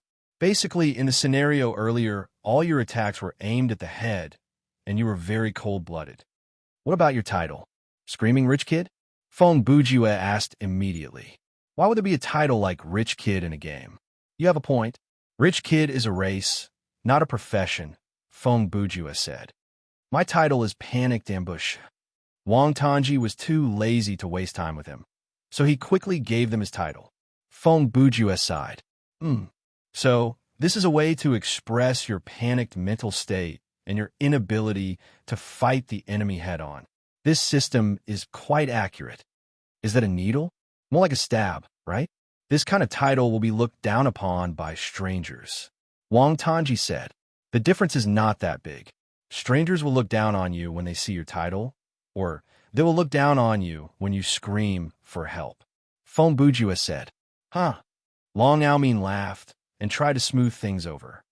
Actually, Brother Wong, you don't have to worry too much. Titles can change after every scenario. After the scenario earlier, my title changed. Now, it's Team Defender. The three of them chatted for a while. Long Aomin said that he had been online for a long time and planned to go offline to rest for a few hours. He would log back into the sleeping mode channel at midnight. Wang Tanji did not feel like playing that day, and he did not plan to play that night. Including the tutorial, he had played 4 scenarios in a row. If he continued, he would be torturing himself. Feng Bujue also said that he would go offline after getting the reward.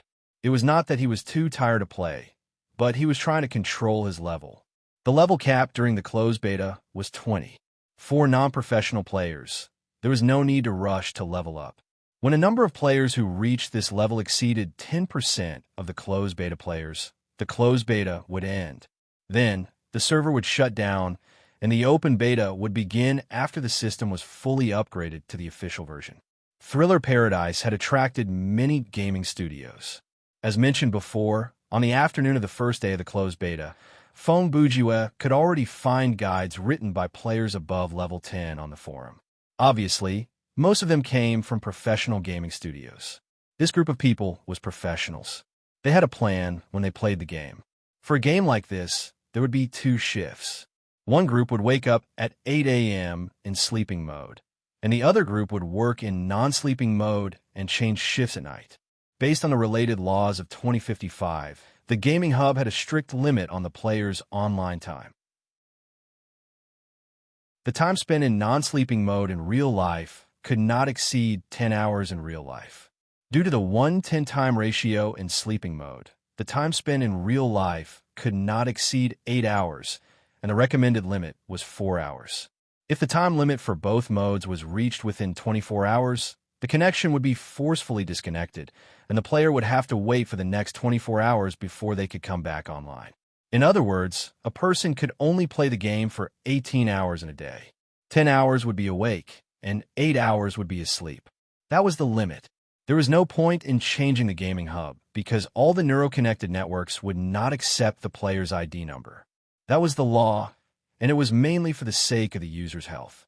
When the neuroconnected games were first invented, there were people who would stay connected other than eating or going to the toilet. Most of them died of sudden death or irreparable brain damage. Of course, this was not the gaming hub or the game's fault. Half a century ago, when the 4th-generation computers were still popular, there were many people who died suddenly in internet cafes. Who could be blamed for that? After bidding farewell to Xiao Tan and Brother Long, Chungu ended the call and disbanded the team. Feng Bujue opened the door of the elevator and turned to enter the equipment slot. There were still 2 glass pillars in the room. Inside the glass pillar on the left, there was already an item floating. It must be a gift from the Master of Time. If he hadn't sealed the Gate of Demons, this reward naturally wouldn't have existed. Feng Bujue stored one of the 2 flashlights in his inventory in the login lobby, increasing his inventory's capacity to 610, and then he went to grab the item. In the meantime, he glanced at the special ability given by the title. The ability was displayed on top of the skill bar and did not take up much of the skill bar. Name: Brain Concussion Ability Type. Passive effect. When you hit the target's head with a blunt weapon, there is a 30% chance to stun the target for 2 seconds. Remark: it's fine if you don't kill it in one hit. Put in more effort. It's just the tip of the iceberg. The special ability of this title was not bad. After all, it was passive and did not consume stamina points. When fighting against low-level monsters, it should be useful when paired with Mario's wrench. However, if he encountered a powerful monster, a non-humanoid monster, a ghost without a physical body, or a boss, then there would be no chance for Feng Bujue to hit the target's head with a blunt weapon. Feng Bujue soon walked to the first glass pillar. There was a small glass bottle half filled with sand floating inside. Name: Slow Quicksand. Type: Consumable. Quality: Excellent. Special effect: when the container is broken, all monsters within a 100-meter radius will have their speed reduced by 10 times. Last for 1 minute. Remark: this bottle contains some low-quality time dust. If you are surrounded by a large group of monsters, this bottle might be able to help you escape. This is a valuable consumable with strategic value. Xiao Tan and Brother Long each have one. Feng Bujua mumbled as he walked to the second glass pillar. Please select your additional reward. 1. A random piece of equipment that corresponds to your level. 2. 50,000 game coins max. 3. For 1,400 EXP.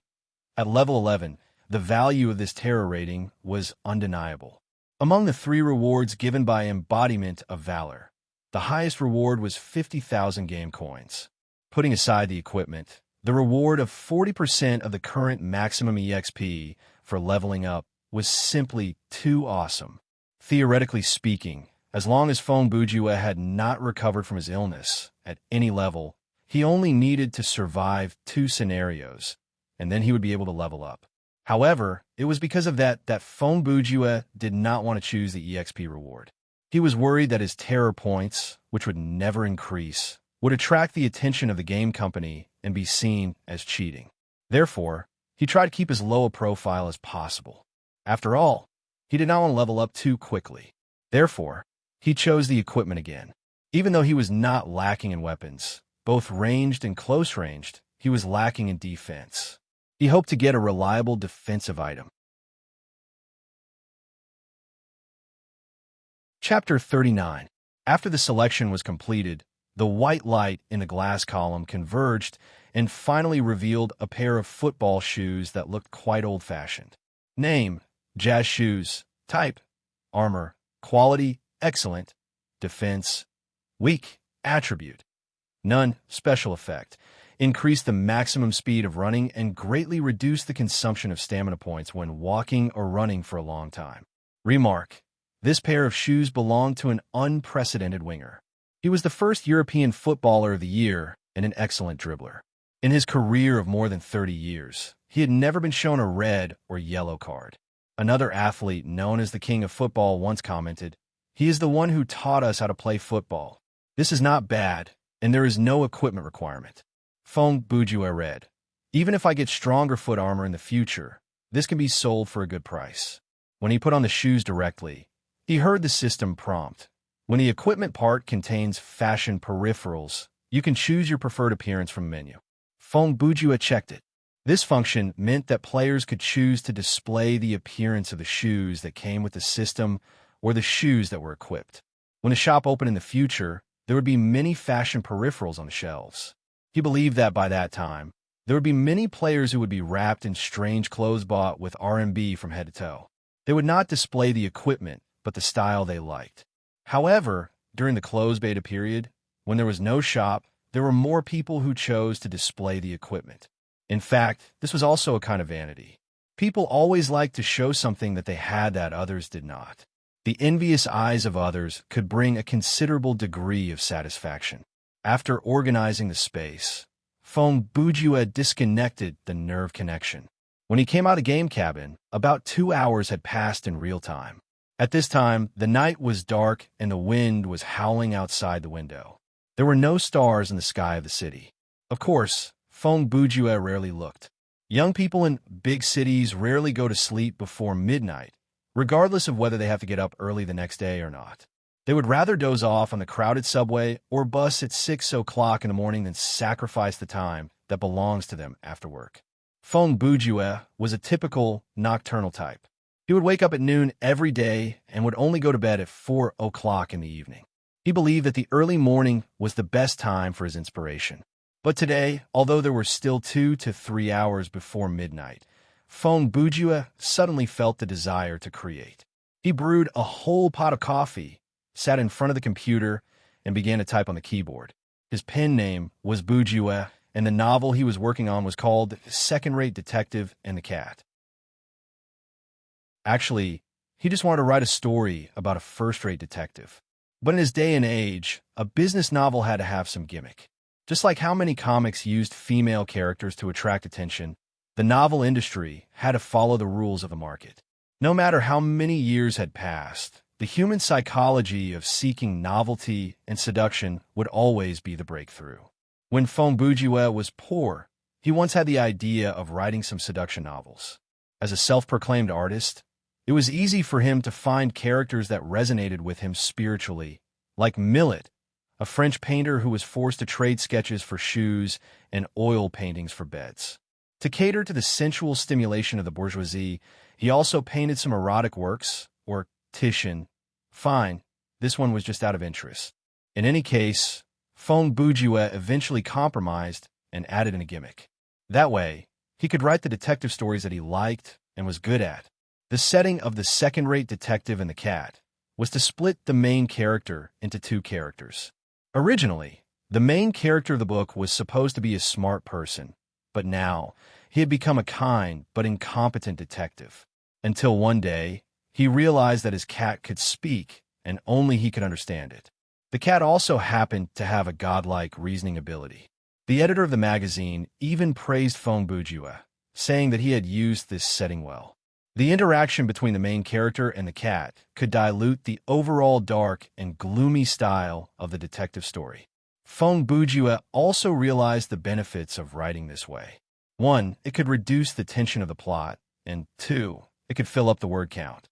Other than this serialization, Fonbujue was also working on a long story. It was the kind of novel that he had mentioned before, the kind that could really help him earn some money. Originally, the writing of that book had reached a bottleneck, and he had not touched it for a month.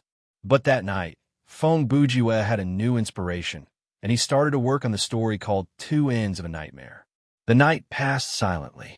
The next morning, when the sun was about to rise, Fonbujue saved the file and finally stood up from the computer table. He stretched lazily and looked at the time with a yawn. It was already 4:40 a.m. Fonbujue then remembered that yesterday was Tomb Sweeping Day.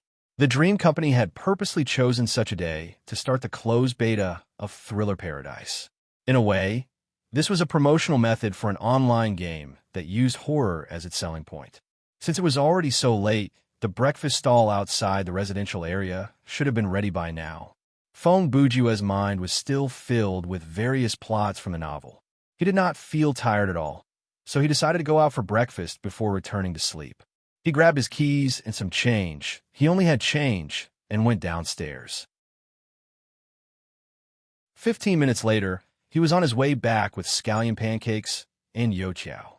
When he returned to the residential area, he could see some of the older residents coming out for their morning exercise or queuing up at the community hospital. Fonbujue rarely interacted with his neighbors. Normally, at this time, he would have just fallen asleep. For him, the day started at noon. Meow. There was a small black and white cat by the roadside, and when he passed by, it meowed at him. Fonbujue stopped moving and looked at the cat for a few seconds to confirm. He was right. It was staring at the breakfast that he was holding. I say. Fonbujue walked to the cat and squatted down. Looking at the stray cat that had no collar around its neck, he whispered, "Do you even eat fried flour?" Meow. The cat did not seem to be afraid of strangers. Its meow seemed to be an answer to that question. For the past few days, I've only been able to eat noodles and soup. As Fonbujue spoke, he tore off a small piece of the scallion pancake and placed it next to the cat's mouth. This is the only thing that I can buy with my last few dollars. It's the only thing with oil.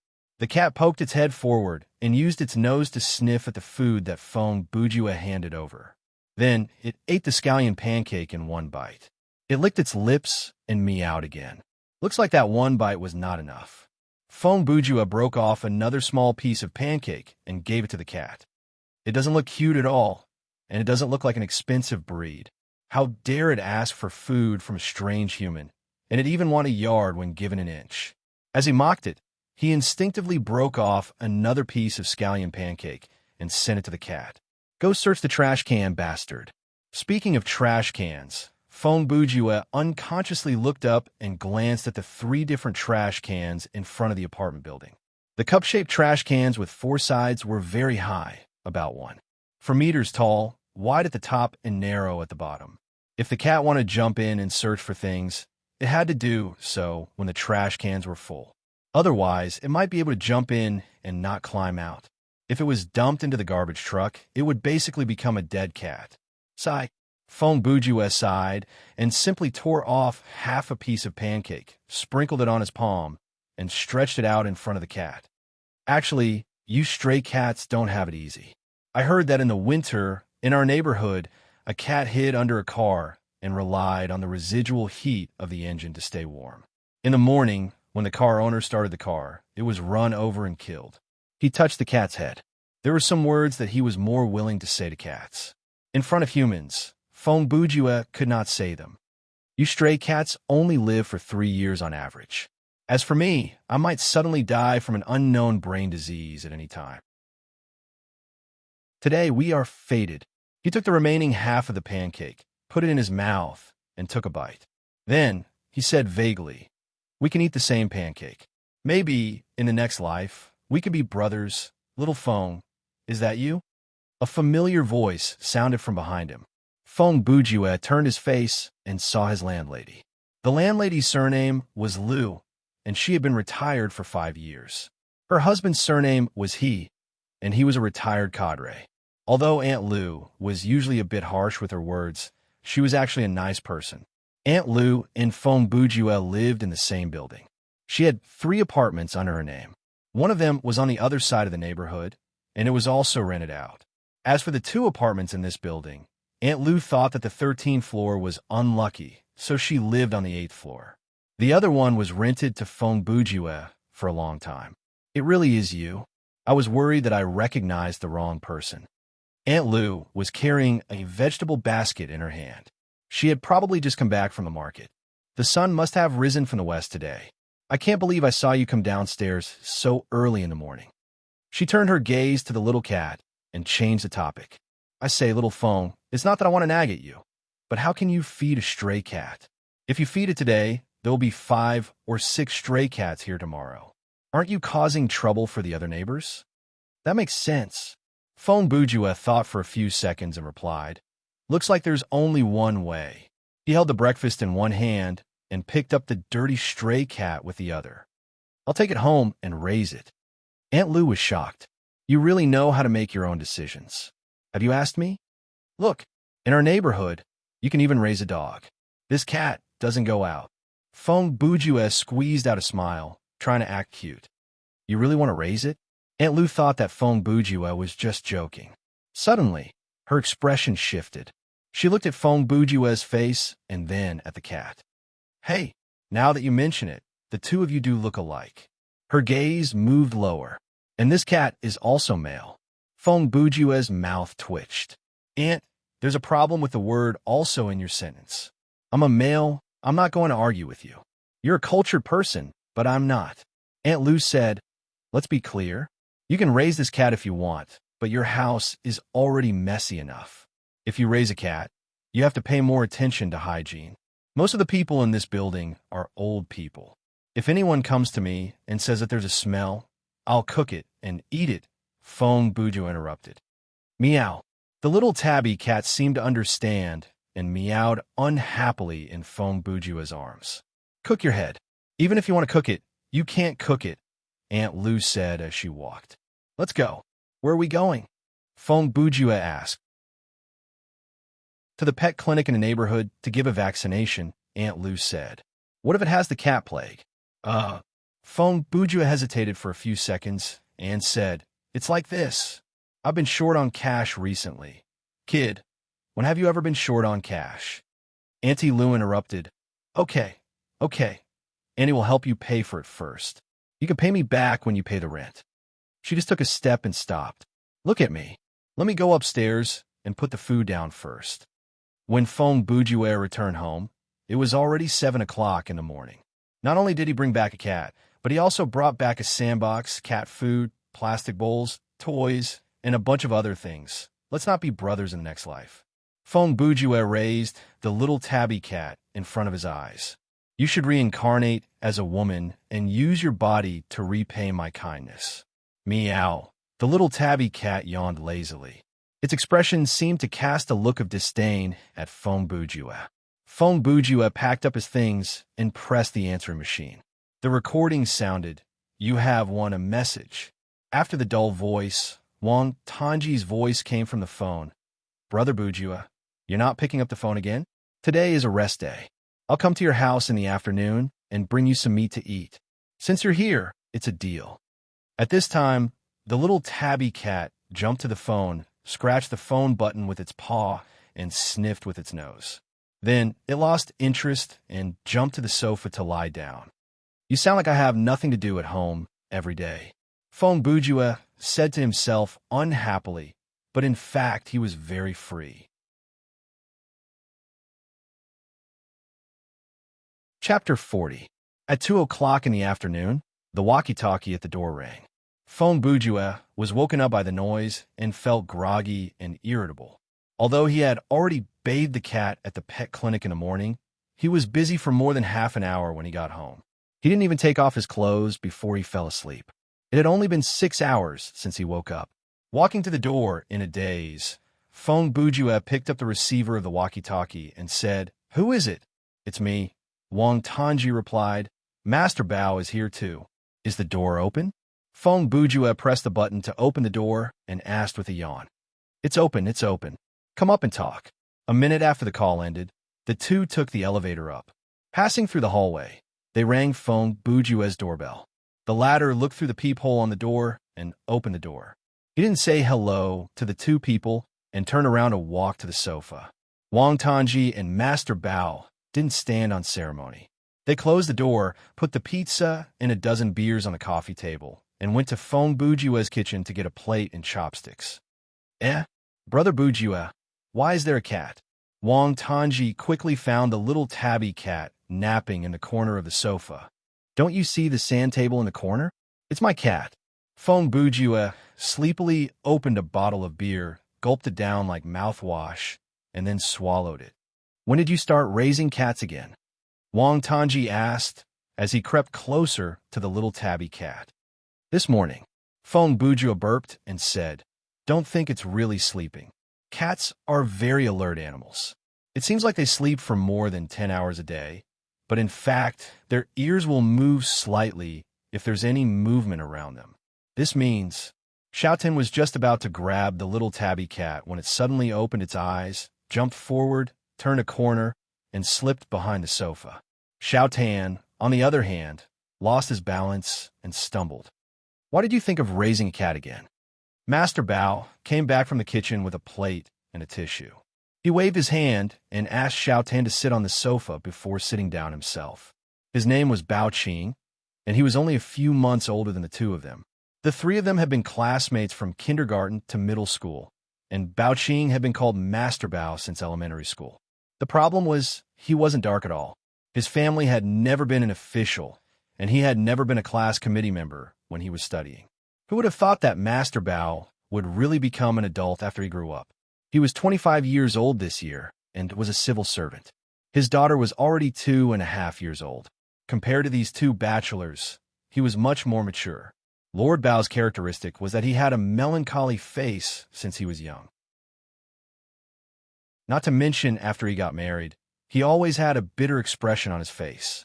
"This is fate between me and that cat," Phone Bourgeois replied.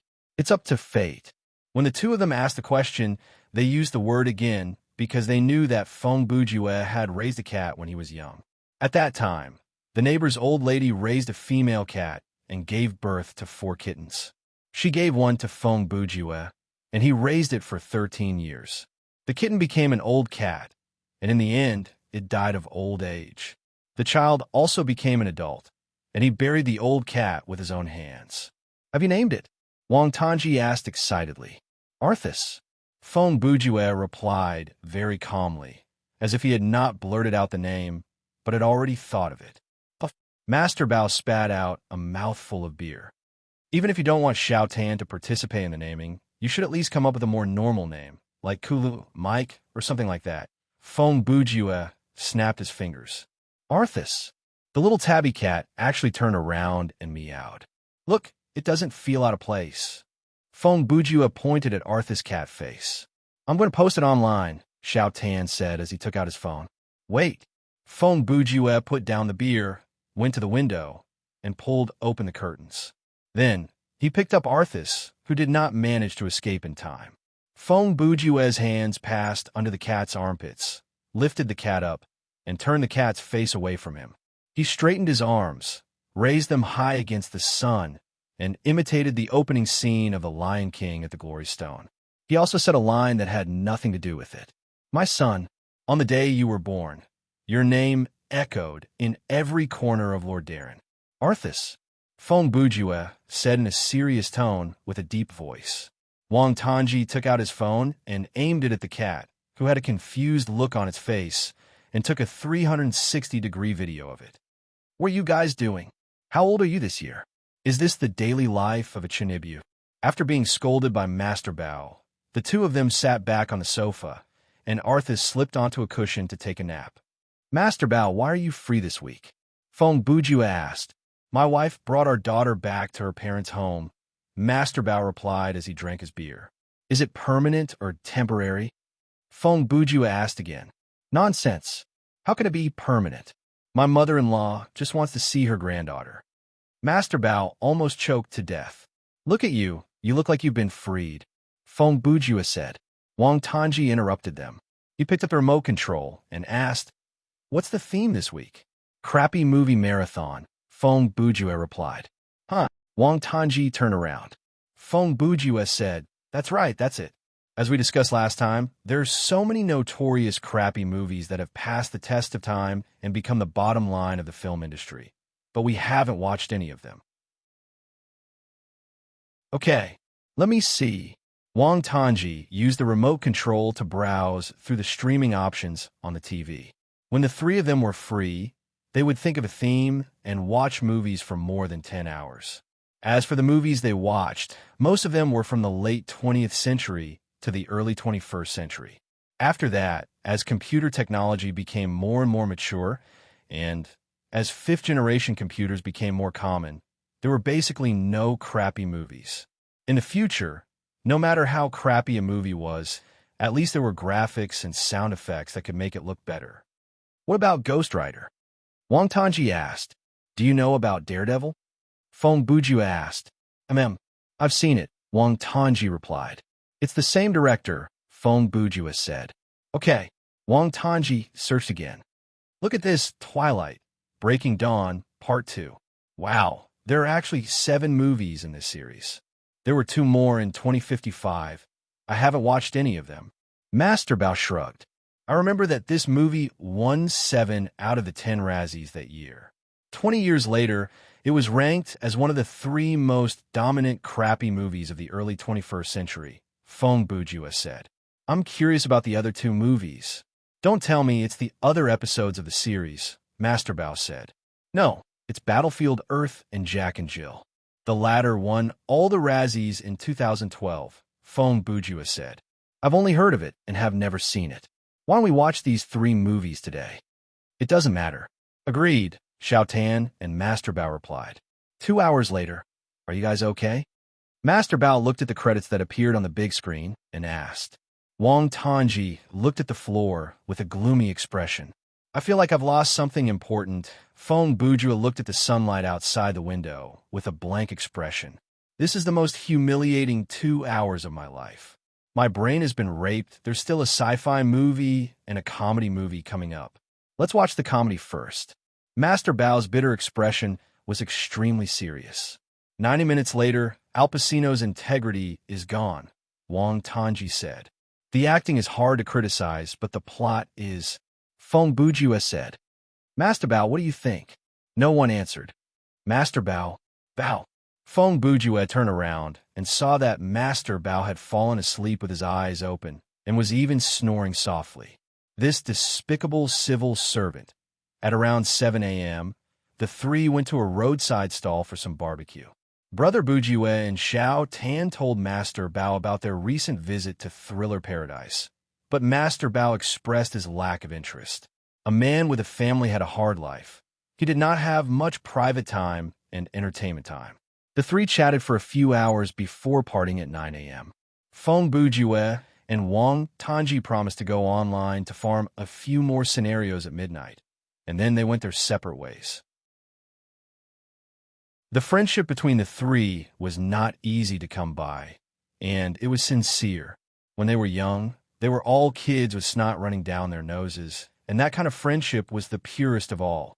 Even if he looked back at these friends in his 50s or 60s, the feeling in his heart would not change. That day, Fong Bujue did not get enough sleep, and considering the fact that he was going to log into the game, he lay down in the gaming hub at midnight. After the scan ended, he chose to log into the game in sleeping mode and set the time to connect. Connecting to the game in sleeping mode, adjusting. Adjustment complete. Please set the time to log into the game or return to the menu. Setup complete. The connection program will be activated at 1 o'clock a.m., April 6th, 2055. Good night. After listening to the voice message, Fong Bujue closed his eyes. The gaming hub was very comfortable, and combined with the drunkenness, he soon fell asleep. When he woke up, he was standing inside that familiar elevator. The screen on the wall showed the time in real life, April 6th, 1 o'clock a.m., but the electronic timer did not show the seconds.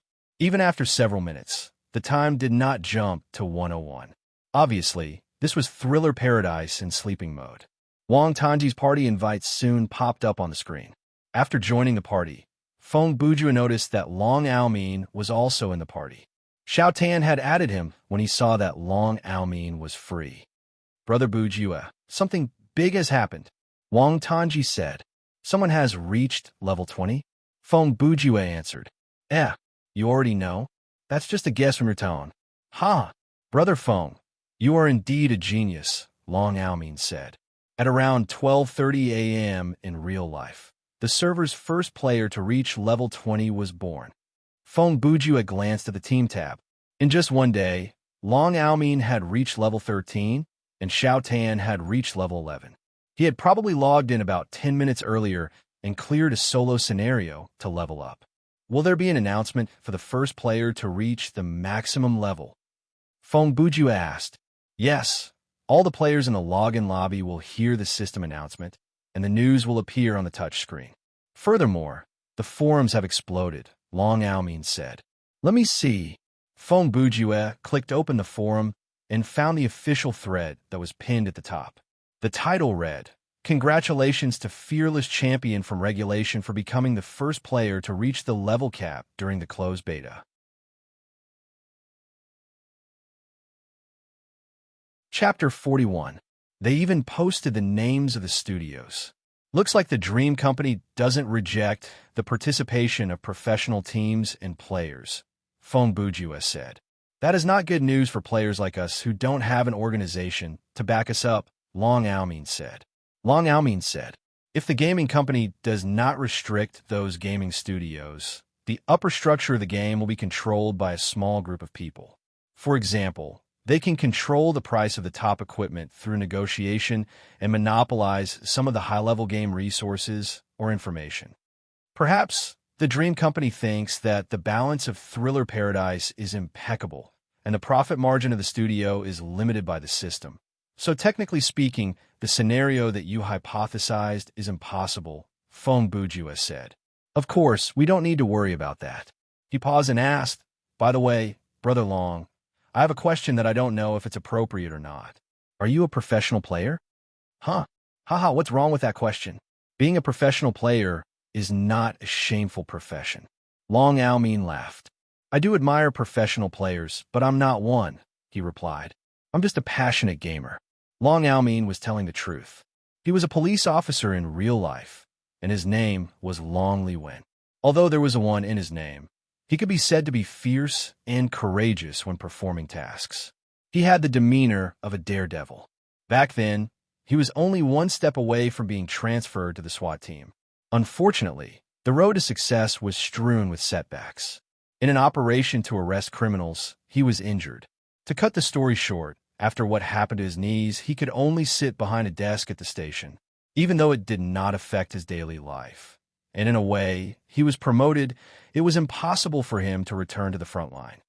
So that's why, Fong Bujue said, I thought you were a solo professional player. Actually, I don't have a lot of time to be online. My wife and her mother have gone out to visit their graves and relatives. I happen to be on break, so I have more time than usual. Tomorrow, I have to go. He hesitated for a moment, but did not say the word bureau. I have to be on duty at the unit, so I might not be online. Then, let's hurry up and queue for scenarios. We'll try to complete 2 or 3 team survival mode tonight, Wang Tanji said eagerly. Then you can join the team, Feng Bujue said. I'm ready as well. Let's queue, Long Aomin said. Xiao Tan replied with an "oh," and the system prompt immediately sounded. This time, Feng Bujue was not the captain, so he did not have a right to choose. Therefore, the content of the prompt he heard was somewhat different. Your team has joined team survival mode, normal. The number of team members has been randomized. 6. Your team has entered the queue. Searching for other individuals or teams that are ready. Matching complete. Coordinating neural connections. Generating scenario. Downloading. Please wait a moment. Welcome to Thriller Paradise. This time, it sounded like the voice of a person with multiple personality disorder. Halfway through the sentence, the voice suddenly changed into a different voice. Download complete. You are currently in team survival mode, normal. A scenario introduction is provided in this mode, and there's a chance to trigger hidden side missions and special world building. Reward for clearing the scenario. Randomly draw a learnable skill card. Playing the scenario introduction soon. After that, the game will start. This time, the opening cinematic took place inside a forest. The camera moved forward slowly from a first-person perspective, and the narration said, "One autumn night, you and a few new members of your tour group lost their way in the mountains.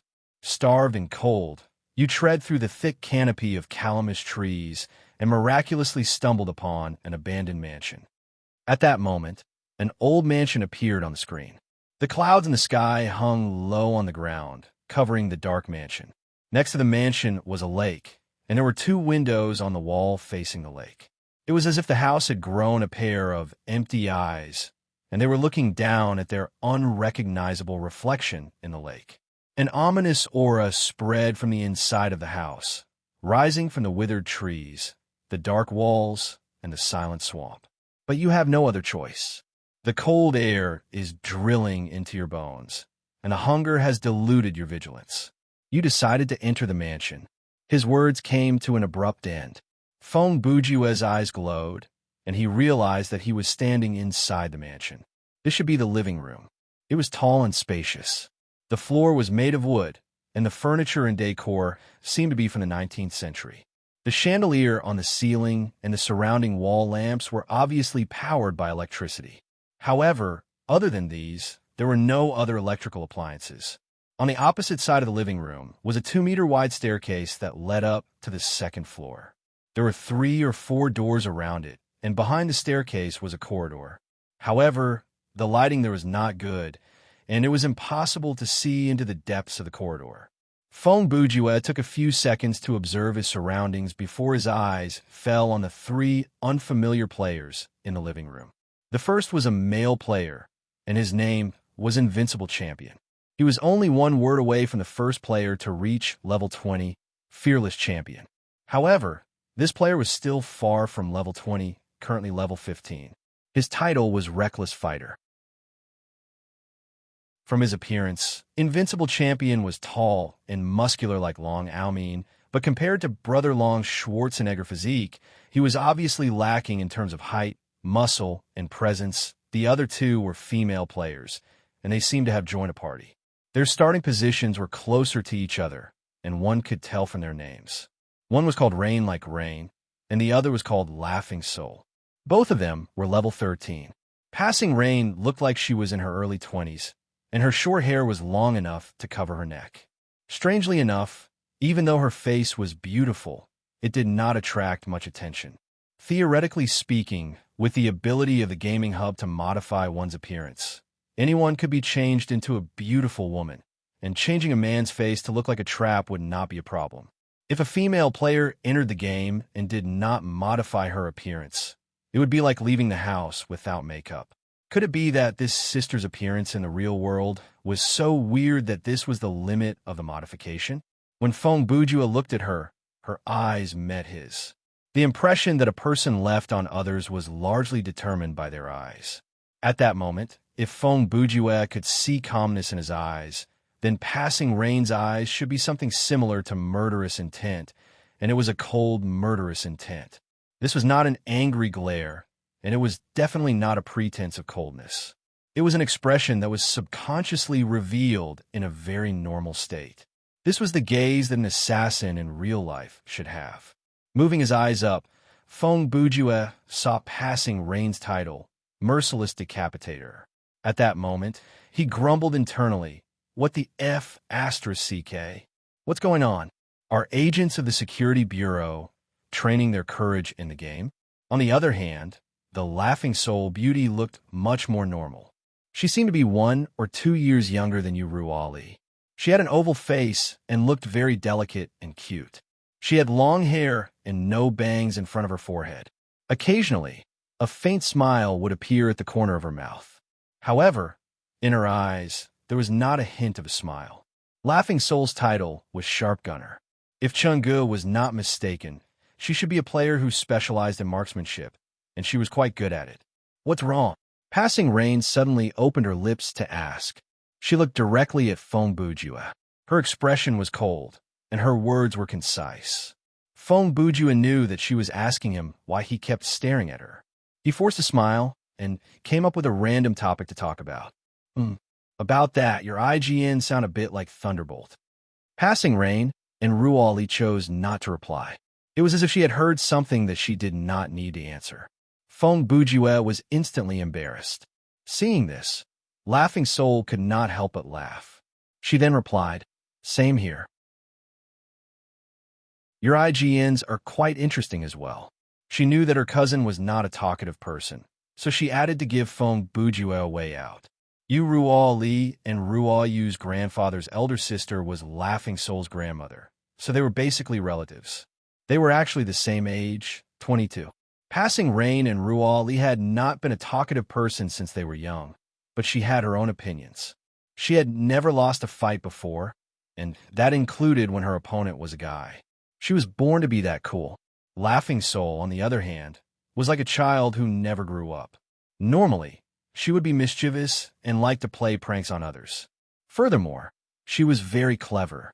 In terms of IQ, she was even higher than Feng Bujue, but she did not have any reading or reasoning fetishes. What? You're asking me why I'm writing so clearly? Of course, it's because these two are the main characters. It's already 30 chapters, so how can I not have the first and second female characters appear? Are you hoping that something will happen between the main character and the system after it becomes feminine? If you want that kind of setting, go read a light novel. Hi, you flatter me. Feng Bujue used this as an excuse to turn to Invincible Champion. This, Brother Invincible, do you have any relationship with this fearless champion? We're from the same studio. Invincible Champion acted like he did not want to talk to him. Don't ask me anything else. I'm going to die from all the questions from you casual players. When he said those 4 words, it was obvious that he was being sarcastic and condescending. Oh, so you're a professional gamer. Nice to meet you. Feng Bujue used an even more condescending tone to compliment him. The man responded with a scoff and turned his face away. If not for the system, he would have cursed already. At that moment, the system announcement broke the tense atmosphere. Main quest triggered.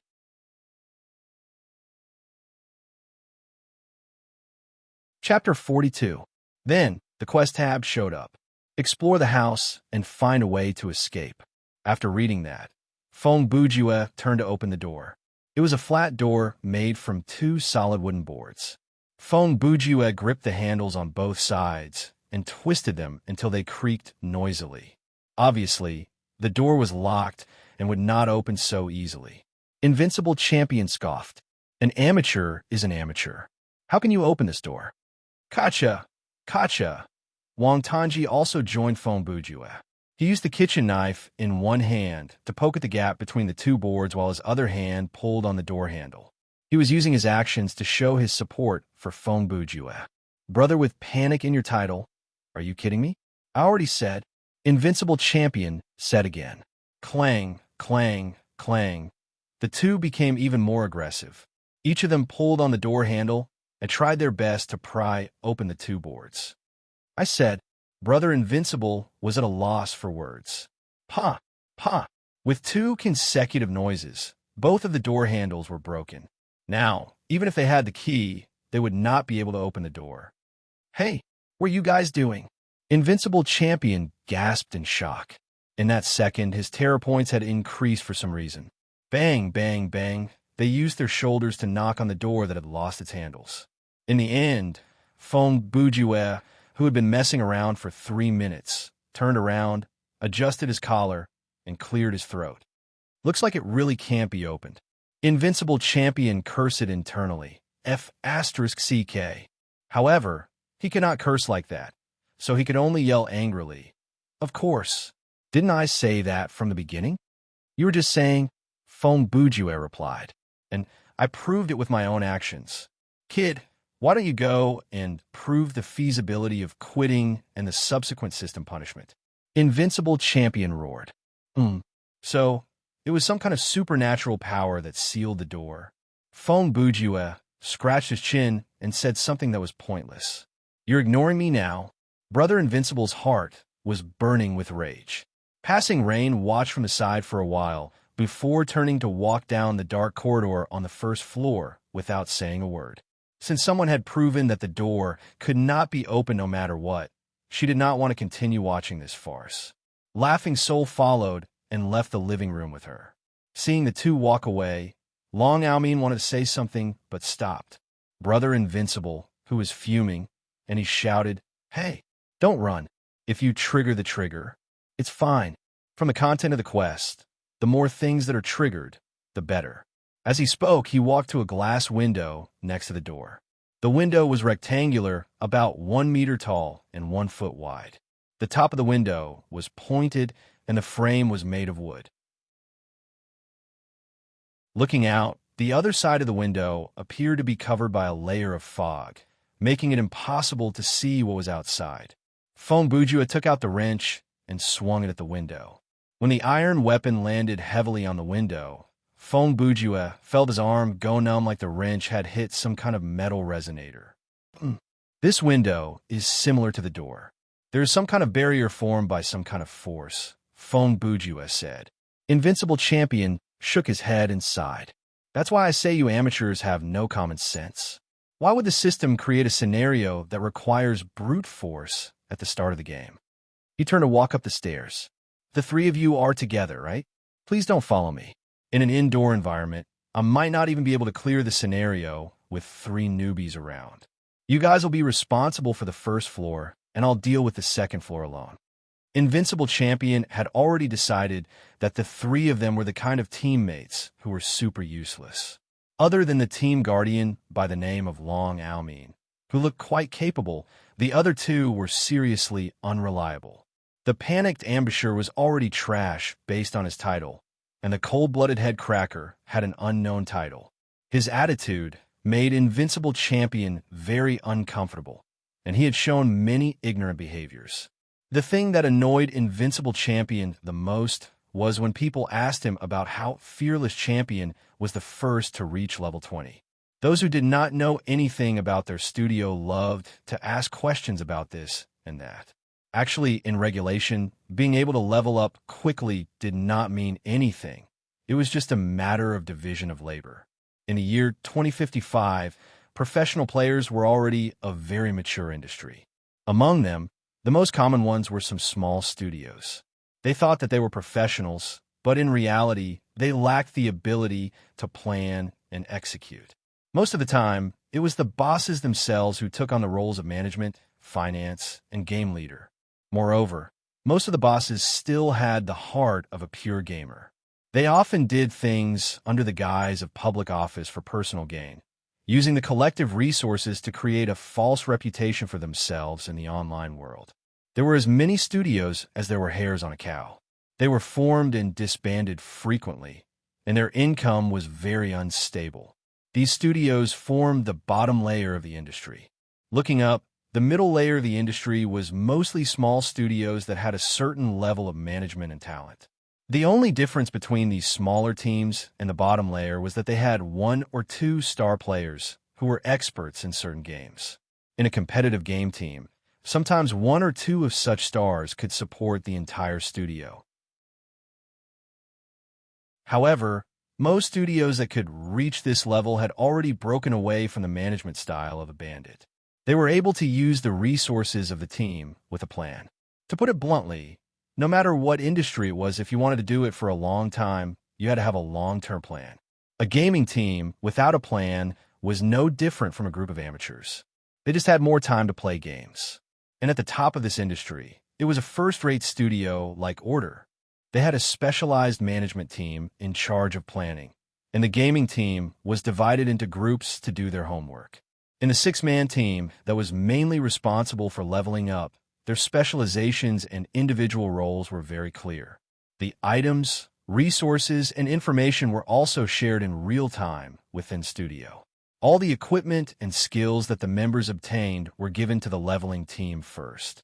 Players like Invincible Champion, who were scattered solo players, all had missions to do. For example, Invincible Champion, his level was not important. His main mission was to raise the level of his fighting mastery and gather information. It did not matter if he did not train his other mastery or not. It did not matter if he did not have equipment. These could be improved through the team in the studio. Regulation now wanted first-hand information, and Invincible Champion was in charge of testing the actual effects of his fighting mastery. Therefore, whenever Invincible Champion was asked about the studio by a stranger, he only felt one word: annoyed. First, this was a trade secret, and he had an obligation to keep it confidential. Secondly, even if he could, he had no interest in explaining it to others. Okay, but Brother Invincible, you have to be careful when you're alone, Feng Bujue said with a kind smile. When Invincible Champion heard that, he suddenly shivered. A strange feeling caused his terror points to rise again. It was as if Feng Bujue's words foretold something bad was about to happen. He turned back to glance at the three people in the living room.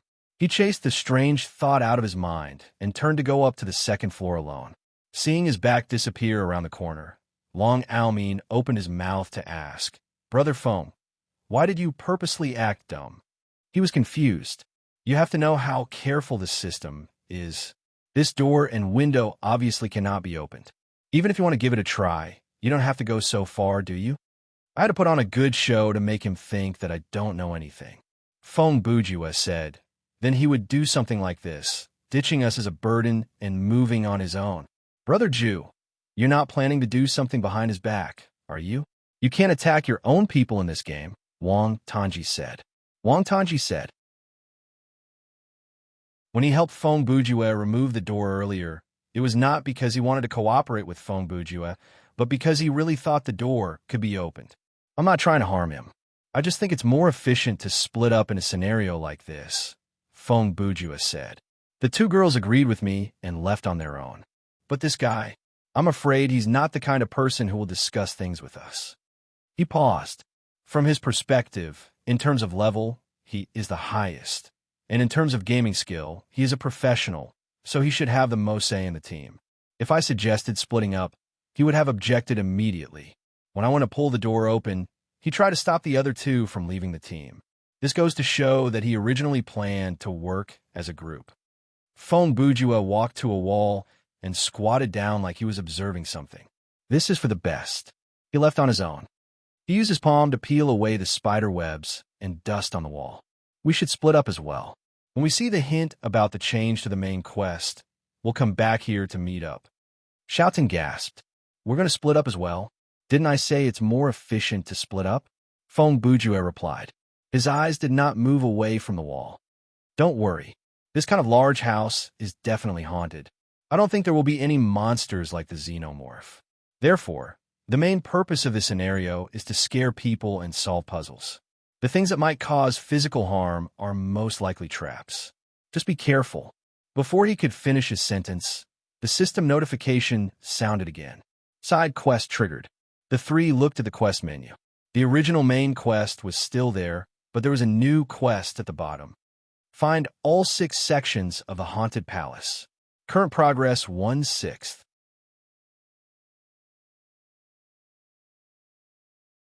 Chapter 43. What do you mean?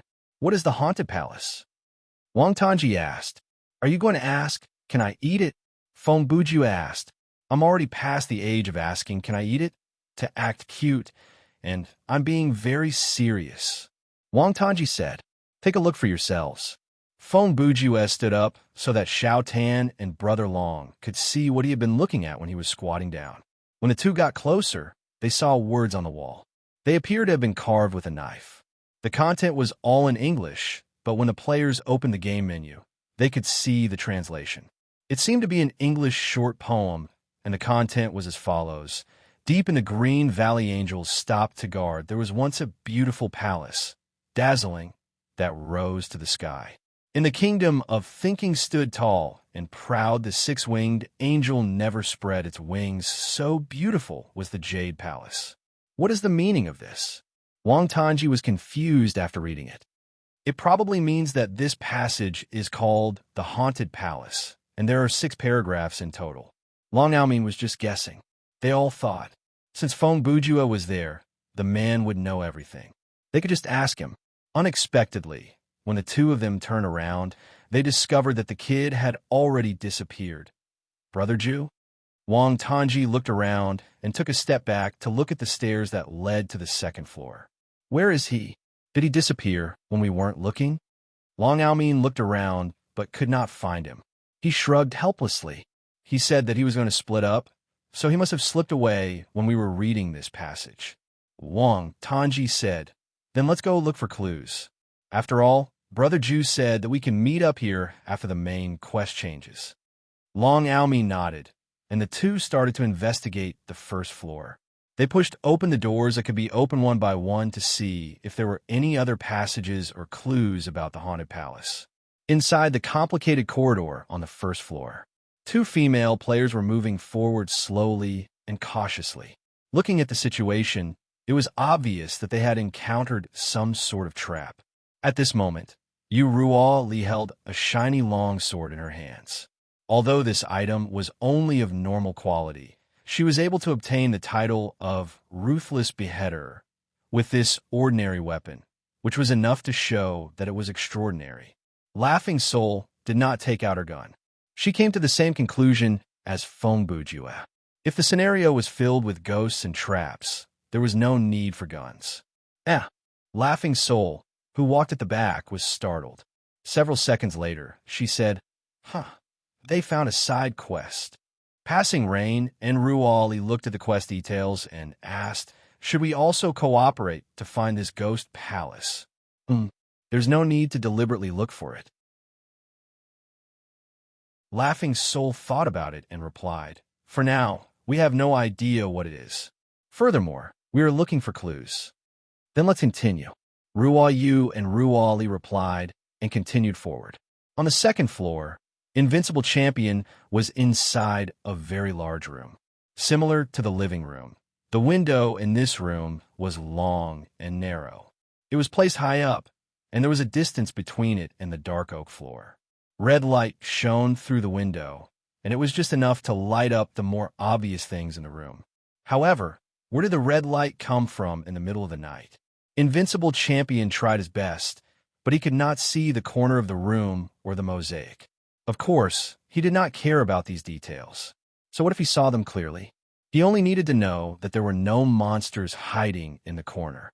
Dim curtains hung on the walls, and all the furniture was large and shabby, old and dilapidated, and did not look comfortable at all. The scattered books and musical instruments did not add any liveliness to the room. It was as if the air was filled with sorrow. A gloomy atmosphere floated in all directions, permeating everything. After hearing the mission announcement, Invincible Champion glanced at the menu. His first reaction was that the 2 female players had discovered something in the mansion and triggered the side quest. He did not think that the other 3 noobs would be able to find this quest. Even though he was not good at puzzles, Invincible Champion was a professional gamer. Even though he was not good at deduction, he had gaming experience. He searched the room roughly, looking for equipment or consumables. Unfortunately, there was only a wooden guitar and a violin with a broken string in a room. He might as well fight with his bare hands instead of using these fragile wooden objects to smash monsters. His title, Reckless Fighter, gave him the special ability to passively increase the destructive power of his fists. Since he could not find any equipment, Invincible Champion started to look for the quest item. He had no idea what the Haunted Palace was, and he had no interest in picking up the books on the floor to read. He walked toward the thing that looked like a clue, an envelope on the table. Everything else in the room that could be read had fallen or piled up on the ground. Only this envelope was left on the table, pressed down by an ink bottle. When he picked up the ink bottle, Invincible Champion noticed that some ink had seeped through the envelope, leaving a stain that had dried. He picked up the envelope and blew on it. He patted it lightly to remove the dust before opening it. He pulled out the letter and started to read. The letter was not complete. Many parts of it were covered by ink, and the remaining parts were also blurred. The beginning and the signature could not be seen, but from the content, it was probably written by the owner of the house to a friend. The writer said that he was suffering from an illness due to some kind of curse, and he was tortured by insanity. He wished to see his best friend, his only personal friend. He hoped that his friend could come and stay for a few days. Perhaps that would help him recover. The letter did reveal some signs of mental disorder. Some of the content was hard to understand due to the writer's shaking hands or the inability to form sentences in his mind. Even though Invincible Champion could not figure out what was going on, he still took the letter with him. He scanned the room one last time before turning to leave. Inside a dark stone tunnel, a flashlight suddenly came on, and it lit up a small part of the path ahead. When Feng Bujue saw what was before him, he mumbled, "There's something seriously wrong with this house. Is this a demon's castle? Space is chaotic, and it can teleport?" Actually, a few minutes ago, he did not mean to sneak away from Xiao Tan and Brother Long. He just walked to the other side of the living room to take a closer look at a painting on the wall.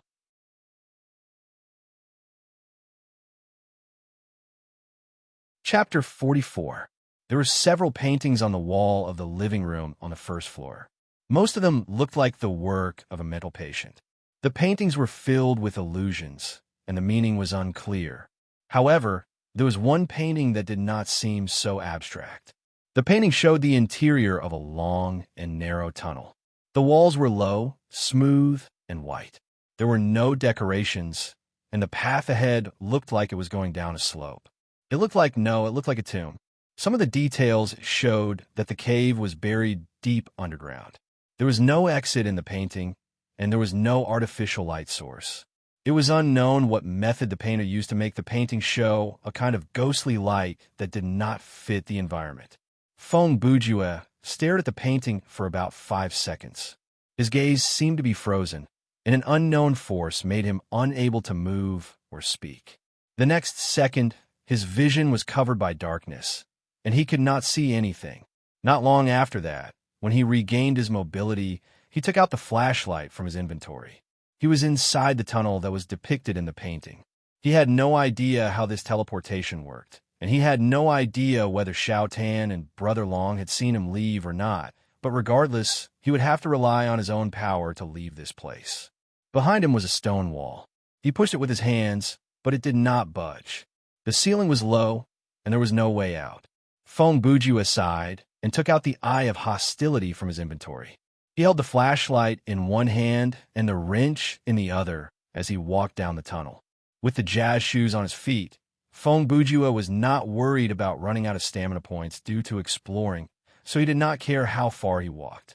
With 1,100 stamina points and the special effect of the equipment, he could walk down the tunnel in space. Even if the tunnel was as big as Demon Castle, he was confident that he could explore the whole map.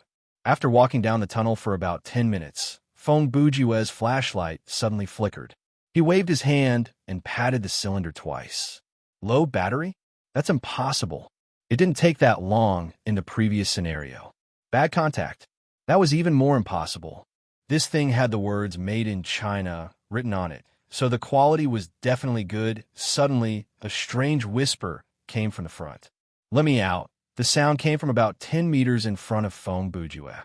He moved his gaze away from the flashlight and looked in that direction. However, the light from the flashlight completely disappeared at this moment, causing his vision to become pitch black. Then, the flashlight flashed a few times and illuminated a lone white figure standing in front of him. Judging from the figure, it was a woman.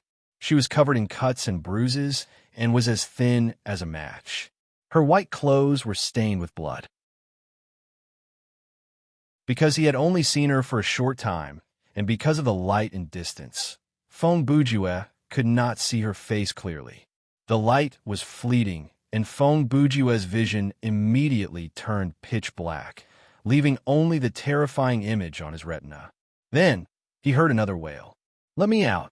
In the darkness, there was the sound of a human body coming into contact with a wooden board. It was the sound of friction and the sound of hinges creaking. There was another sound that came from very far away. It sounded like someone was wailing from the deepest part of the cellar. About 30 seconds later, the flashlight returned to normal. It stopped flashing and continued to output light. When Feng Bujue saw what happened earlier, his expression did not change. In fact, he sighed. So, the flashlight is not broken. It's just a flicker caused by the plot. At that moment, the system announced side quest progress updated. Feng Bujue looked at it. The current progress of the quest, find all 6 parts of the haunted palace, had reached 26/26. Someone else had probably found another passage, but the details could not be seen from the quest tab. At the same time, Wang Tanji and Long Aomin, who were on the first floor, were squatting next to the kitchen fireplace, looking at the second part of the haunted palace that was written using a black substance that looked like soot on the brick wall. The royal flag shines gold, flutters on the roof. All this is the past. That is the gentle breeze, a beautiful and peaceful day. Along the white palace wall, a burst of gloomy fragrance drifted far away. I don't get it all. Wang Tanji had forgotten about it after reading it. He walked to the fireplace and poked his head in to check the condition of the chimney. After his face was dark, he came out and said, "It's too narrow. We won't be able to climb out." Initially, Long Aomin did not seem to care about what he said, and Wang Tanji did not pay him much attention. However, several seconds later, Wang Tanji turned around and saw the strange expression on Long Aomin's face. His eyes were bulging, and his lips were moving like he was saying something loudly, but Xiao Tan could not hear anything. This strange scene caused chills to run down Wang Tanji's spine. Then he realized something. At that moment, his own voice did not come out from his throat. What happened next was scary from the perspective of those involved, but if someone else saw it, they would have thought it was funny. 2 people who did not understand sign language were waving their hands and moving their lips for a long time. But in the end, neither of them understood what the other was saying. "How much do you have? How much do you eat? How much do you have? How much do you have? How much do you have? How much do you have? How much do you have? How much do you have? How much do you have? How much do you have? How much do you have?" But in reality, the content of their conversation was, Wang Tanji said, "What's going on? What did you say? What do you mean by this?" Long Aomin said, "It's the black thing on your face." From Long Aomin's perspective, the black dust on Wang Tanji's face was like a living mask, and it was making a strange smile. This black face had nothing to do with Xiao Tan's expression. It was more like a painting that floated on his face.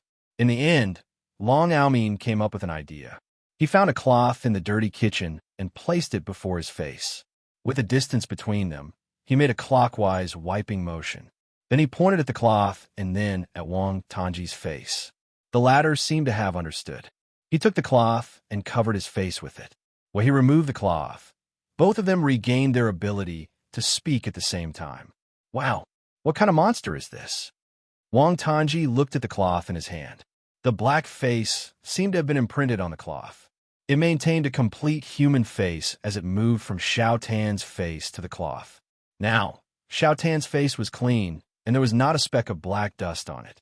Even though I have no idea why the system set this up, Long Aomin then realized that this black face, which had no actual damage and was not that scary, had no reason to appear there other than to express the system's intention to prank the players.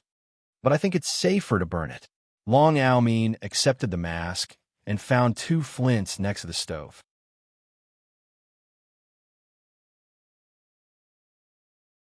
Chapter 45. Feng Bujue continued to move down the tunnel. The scary scene from before did not affect him at all. He continued to move forward normally without any pressure. Soon, he reached the end of the tunnel. It was a small and damp cellar. It was not surprising that there was a prison door in the cellar, for in more remote times the cellars under such large houses were generally used as prisons for some evil purpose, and were now used as a place of rest for the dead. The floor and the walls of the corridor were carefully covered with copper, and the heavy iron door was extremely heavy. Once it was pushed open, the hinges would make an unusually ear-piercing squeak. There was a coffin placed in the middle of the cell. Using the flashlight several steps away, Chungu realized that the coffin lid was not nailed shut. In fact, it was not even closed properly. Feng Bujue pushed the door open and walked in. However, he was not in a hurry to open the coffin lid. Instead, he used a flashlight to search the surrounding walls. He found something. On one of the walls, he found another passage from the haunted palace. This time, it was written in blood. But the demon in the robe of sorrow killed the noble king. Ah? Let us mourn. The dawn will not descend upon him. The sorrow is unparalleled. The glory that shrouded his old home was like a flower in full bloom, but now is a dark past buried by time. So it's the fifth paragraph, Feng Bujue said softly after reading it. The system announcement said, Side quest progress updated. The quest tab also changed. Find all 6 paragraphs of the Haunted Palace. Current progress, March 6th. Feng Bujue walked to the coffin. With one hand holding the flashlight and the other holding a fist, he knocked on the coffin lid 3 times like he was knocking on a door. Hey, Miss Madeline, are you still there? It was unclear how he knew that name. As time moved on, Invincible Champion's terror points increased to 15% before stabilizing at that number. The reason he was panicking was not because he had run into a real monster, but because after searching for a while, he could not find the way out of the second floor.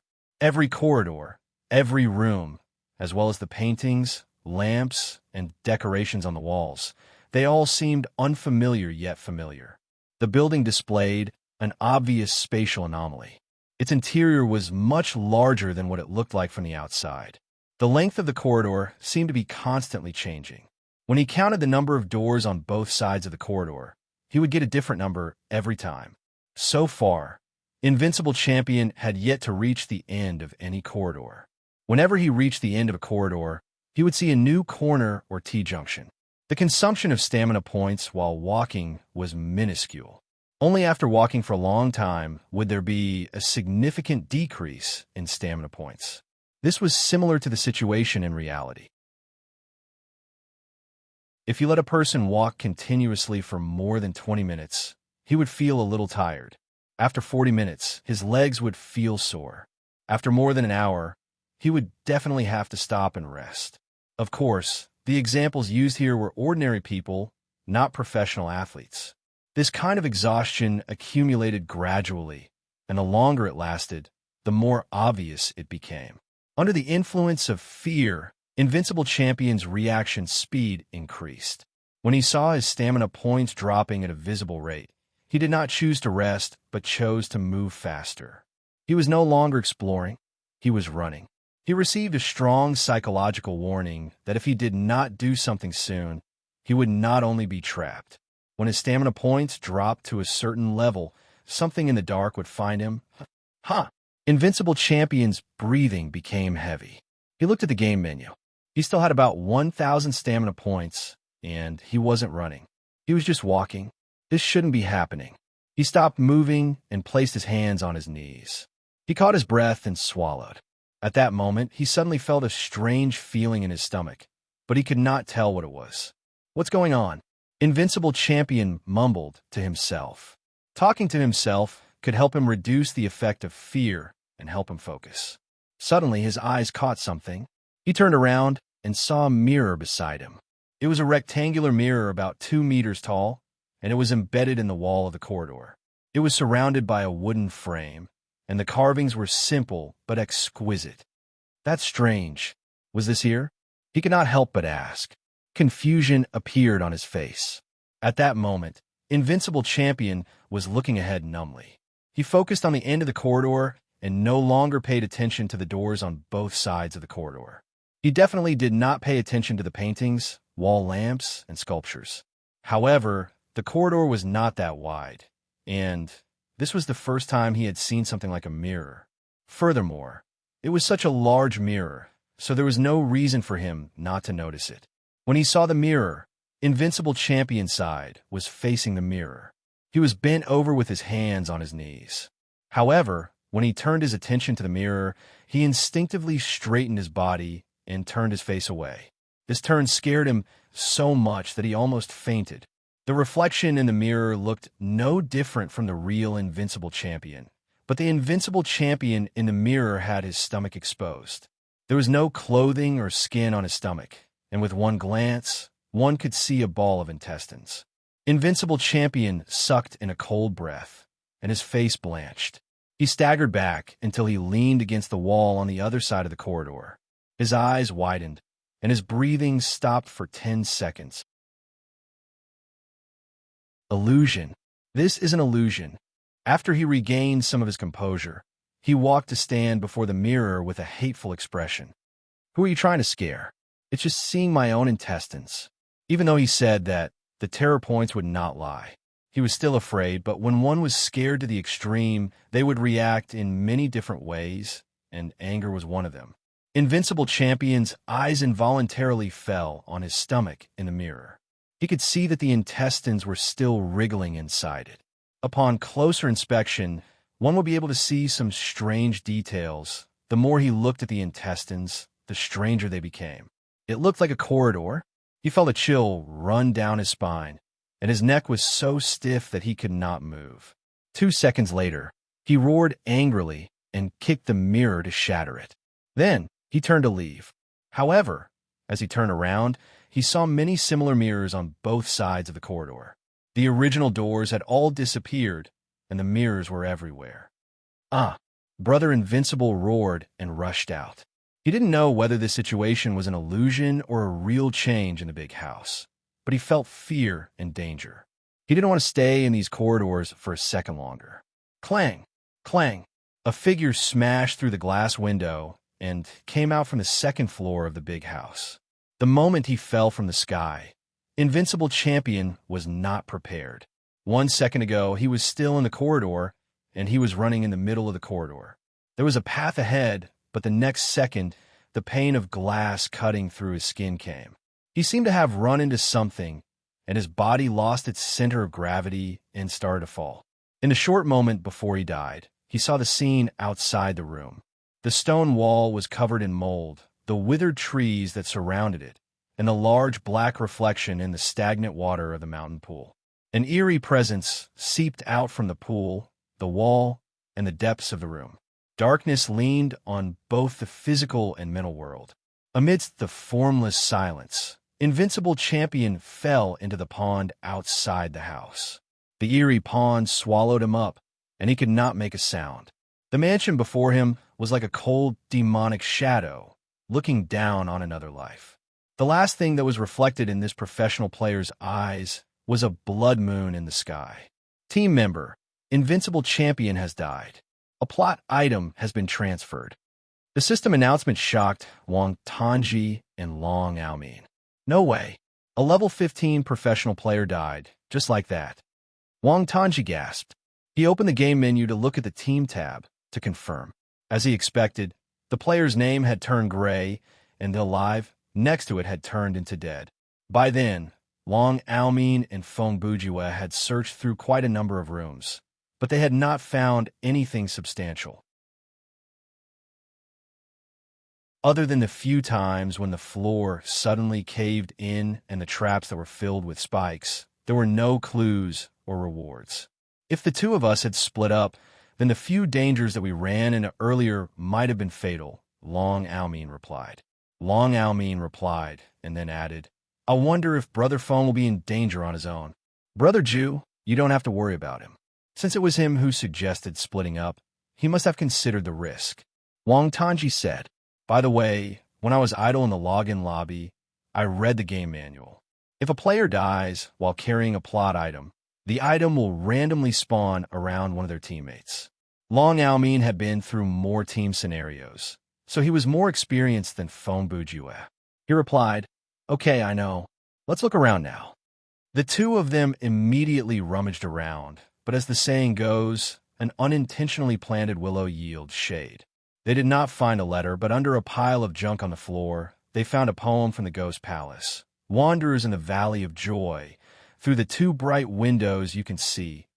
Elves dance to the music of the lyre, around the throne of the king, his majesty reason. His presence is noble and majestic, the king of a country. His majesty is extraordinary. Side quest progress updated. Find all 6 sections of the Haunted Palace. Current progress, 1/6.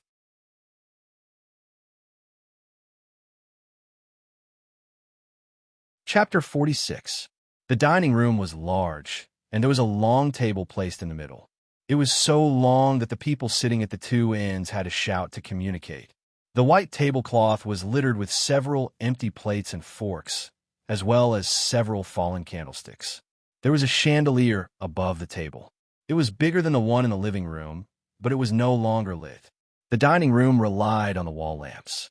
The wooden chairs were placed messily, and a few of them were lying on the ground, covered in spider webs. When Passing Rain heard the system announcement, she paused for a second before continuing her search. The expression on her face was as cold as ice. It was Laughing Soul who spoke first. That big brother who looked so powerful is dead. Powerful? Passing Rain asked. How did you know? His level is high, and he's a professional player, Laughing Soul replied.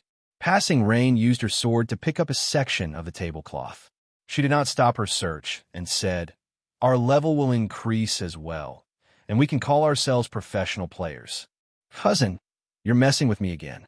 Laughing Soul narrowed her eyes at Passing Rain and grumbled, Now that all the professional players have died, why are you still so calm? At this moment, Passing Rain and Ruali pulled out a letter from under the table and said, Plot item. Item name. An ink-stained letter item type. Plot item quality. Normal function. Unknown can be taken out of the scenario. No remark. The content of the letter is partially covered in ink and cannot be deciphered. She passed the letter to Laughing Soul and said, This thing is unlikely to have been under the table all along. It was probably reset after that invincible champion died. Laughing Soul accepted the letter and opened it to read. As she placed it inside the backpack that was slung around her waist, she licked her lips. Assuming this letter is one of the clues to solve the main storyline, there is a possibility that the person who carries this letter will be attacked by an unknown force in this house and will be in great danger. So even the professional players have died? Passing Rain asked. Yes, but this is strange, Laughing Soul said. There were 4 of them, so why did only one die? And it was the strongest one. Could it be? There's no need for could it be. Fong Bujue's voice suddenly rang out. He walked in from the door. Obviously, we've split up. Passing Rain and Laughing Soul both turned to look at him. Fong Bujue continued. And from the fact that he has already been defeated, this strongest should be a question mark. His level is higher than yours, and he is a professional player, Passing Rain told Fong Bujue. She repeated the words that Laughing Soul had used to convince herself. My level will also increase. I can also call myself a professional player. Does that make me strong? Fong Bujue replied casually. Laughing Soul covered her mouth and almost laughed out loud. Ruo Li and Ruo Yu's expressions changed. How long have you been here? I just arrived. What's wrong? Fong Bujue asked. He had indeed not heard the conversation between the two. He had only heard the last sentence from Laughing Soul. Passing Rain was silent for 2 seconds before saying, Were you the one who discovered the Haunted Palace side quest? Yes, Fong Bujue replied. I found the 1st and 5th stanza. Did you find the other 2? Laughing Soul shook her head. No, but we did run into quite a number of traps along the way. Passing Rain asked, What is the Haunted Palace? Is it a word? Or an item? It's a poem. Wang Tanji also appeared at the entrance of the restaurant, and Long Aomin was next to him. Perfect timing, Fong Bujue said. Which stanza did you find? The good news is we found 2 stanzas, Long Aoming said. The bad news is we can't memorize them. Wang Tanji did not look ashamed. In fact, he looked proud of himself. If you repeat a few sentences, you will remember them, Feng Bujue said. The 2 of them exchanged 4 or 5 sentences at the same time. After Feng Bujue listened to them, he said, "It should be the 2nd and 3rd stanza." Then he did something shocking. He repeated the 2 stanzas that Xiao Tan and Brother Long had found and asked them if they were correct. "Brother Bujue, what's going on?" Wang Tanji gasped. "You've been following us? This room is born from my memory in real life. Actually, I'm a serial killer, and this is one of my bases." Feng Bujue said calmly. "The haunted palace that you see is something I wrote on the wall when I was bored." Wang Tanji's jaw was like it had been dislocated. His mouth was open, and his eyes were bulging as he stared at Feng Bujue. His mind was a mess. 10 seconds later, Feng Bujue told him, "You are the only one who still hasn't realized that this is a joke." "Ha ha!" Long Aoming suddenly laughed. He had realized that Feng Bujue was joking, but he did not think it was funny. However, Wang Tanji's reaction of believing it was true made him speechless. "Mr. Feng, now that the cold joke is over, can you tell us the actual situation?"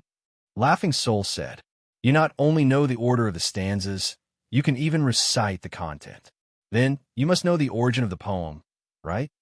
"The poem comes from Edgar Allan Poe's short story, The Fall of the House of Usher," Feng Bujue said.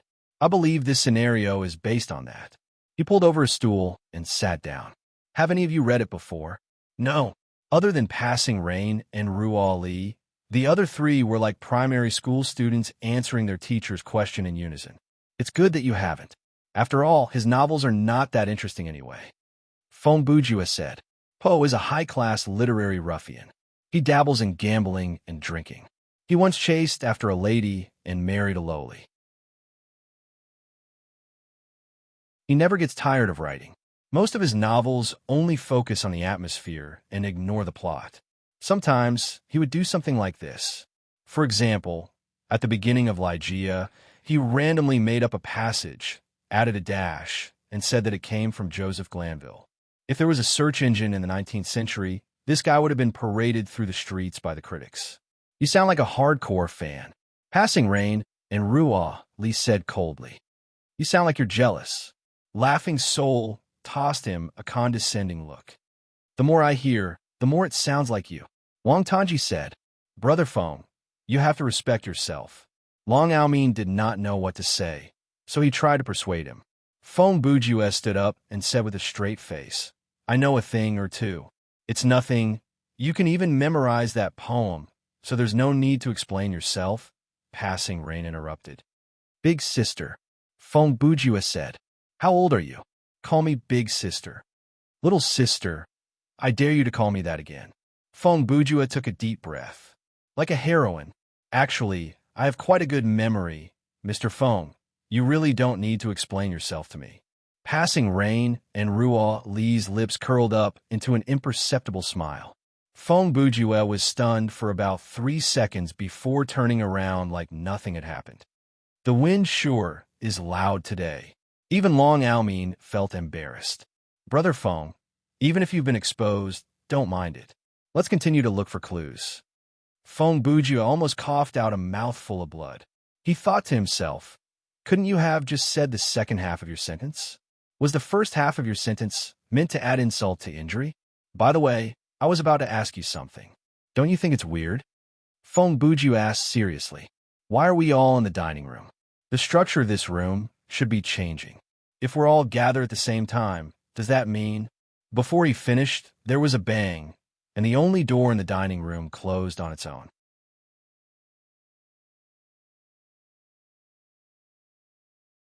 Chapter 47. About 10 minutes ago. At the time, Invincible Champion was still alive, and Feng Bujue was still inside the cellar. Feng Bujue knocked on the coffin lid and said teasingly, "Hey, Miss Madeline, are you still there?" Naturally, he did not expect the person inside the coffin to reply in an unhappy tone, "Get lost," because he already knew that it should be empty. After reading the first part of The Haunted Palace, Feng Bujue believed that the setting of this mansion was probably the Usher mansion from a certain novel. Now that he was inside the cellar and saw the fifth part of the haunted palace on the wall, he was even more certain. It was true that Feng Bujue had a good memory, but he had not reached the stage where he could remember everything he saw, other than the things that were swept out of his memory loft as trash. Other memories, like this novel that he had read before, he could recall about 60 to 70% of the content. It was impossible for him to stand there and memorize all 6 parts of the haunted palace after reading the first part. Therefore, he had Xiao Tan and Brother Long say some words to remind him, and the 2 parts of the poem in his memory slowly became clearer. Of course, Feng Bujue could remember the plot of the novel more clearly.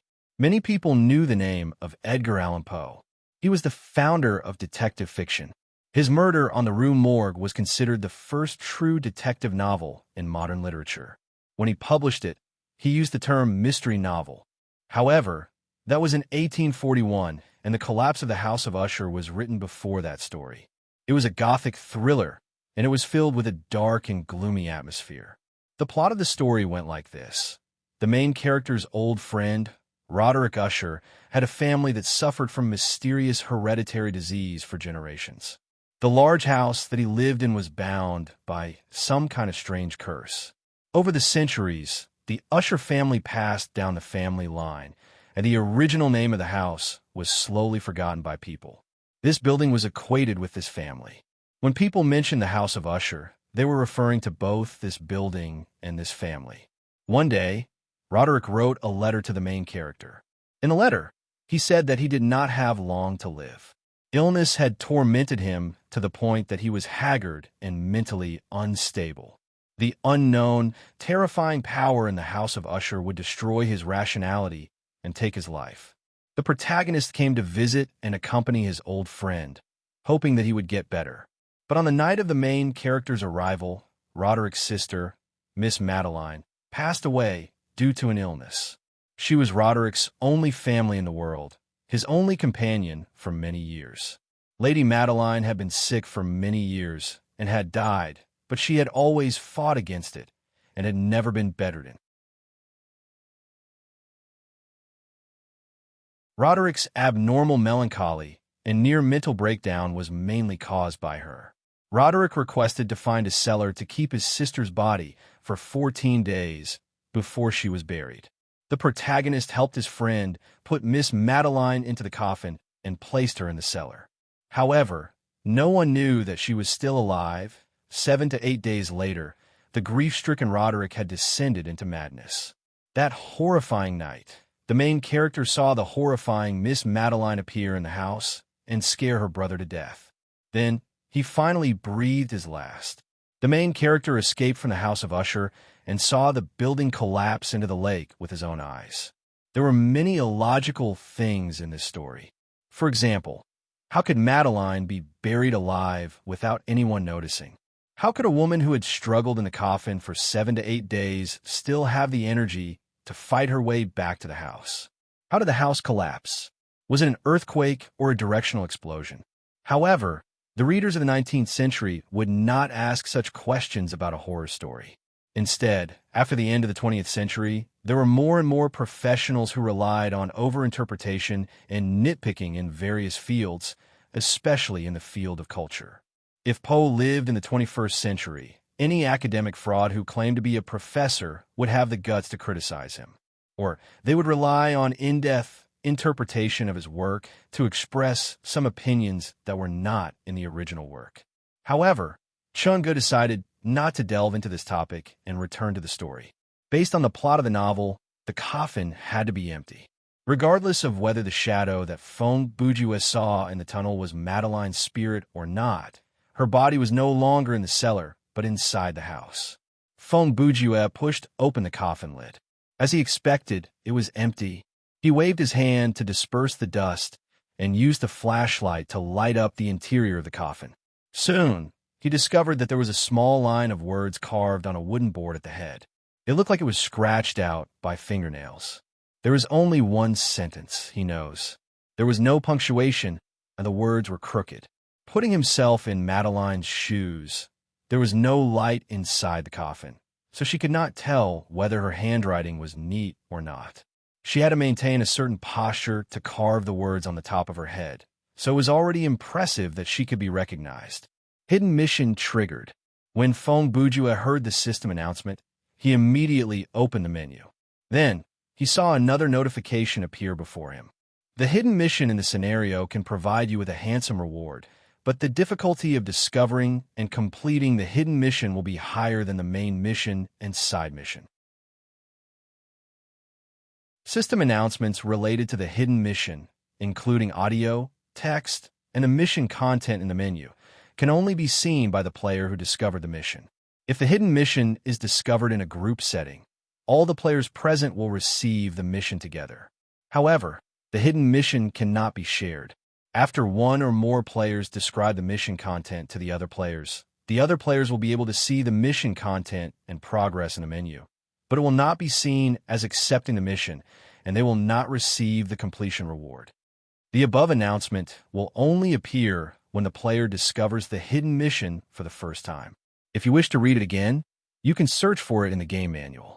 In other words, whoever discovers the hidden mission will have to deal with it and claim the reward alone. Fong Bujue closed the two windows and glanced at the mission. Save Miss Madeline's soul. Oh, I see, Fong Bujue said. He already had a theory about the plot. But the problem was, how was he going to escape from this cellar? He raised the flashlight again and did a more detailed search, but he came up with nothing. He turned his attention back to the coffin. Other than the sentence and some scratches left on the wood, there were no other valuable clues. Fong Bujue placed the flashlight inside the coffin and tilted the side that was glowing. Then, he bent down to pick up the heavy coffin lid and leaned it against the wall. He looked both the front and back of the coffin, but there was nothing on the large piece of wood. Wait a minute.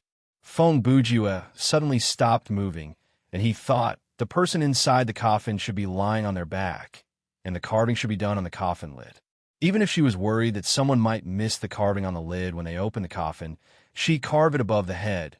But how come there is not even a trace of struggle on this board?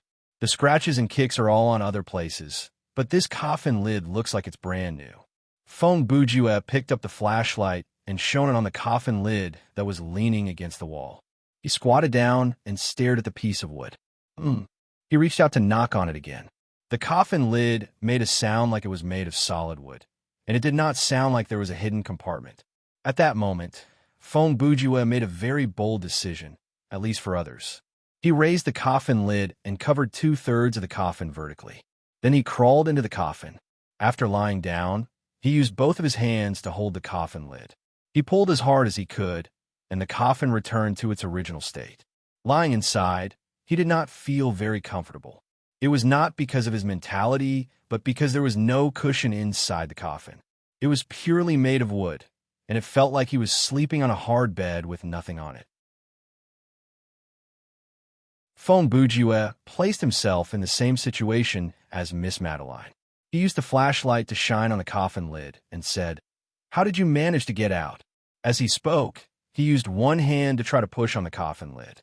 But to his surprise, it did not budge. Oh! Fong Bujue was startled.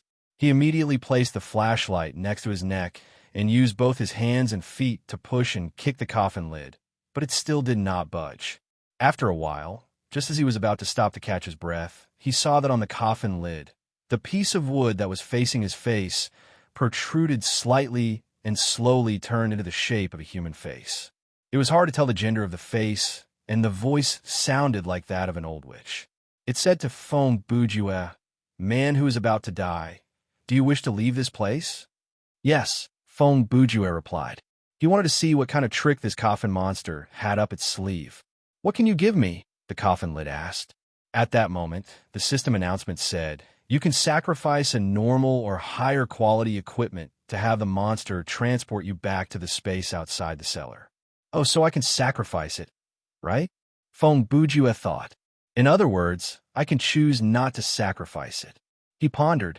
And what if the player doesn't have the equipment that fits the criteria? They won't be trapped here, right? There must be another way. "Coffin, I do not wish to give you anything," Fong Bujue replied. The face suddenly changed. The eyes and mouth opened strangely. It became so scary that a normal person would have been spooked. However, it was just a human face that was protruding from the coffin lid. It could not attack the person inside the coffin. At most, it could scare the person inside. Then you'll be trapped here forever, dying in fear and hunger. Even if your fingertips are scraped, even if your toes and knees are shattered, you will not be able to break through. With a click, Phone Bujua took out the M1911A1 pistol from his backpack and opened the safety. Let me introduce you. Phone Bujua used the barrel of the gun to point at the forehead of the face. Some interesting gadgets that were born after the Second Industrial Revolution. The weapon in your hand will not cause enough damage for you to escape. 1 or 2 small wounds are nothing, the coffin lid replied. I know you can change and repair yourself, but what about the coffins around me, above me, and below me? Phone Bujua asked. Ha ha ha. The face on the coffin lid laughed.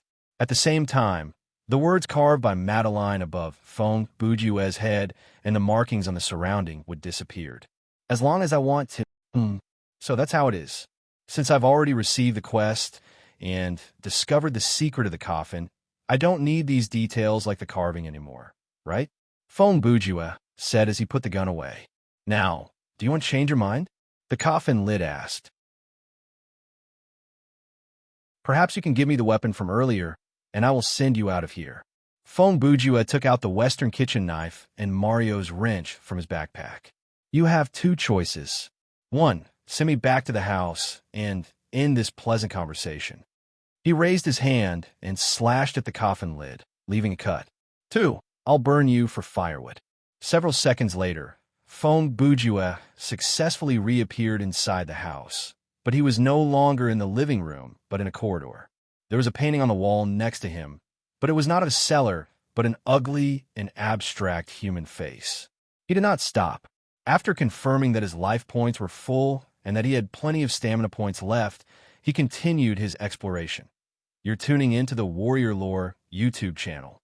Don't forget to subscribe and join us on this journey to catch the most captivating stories.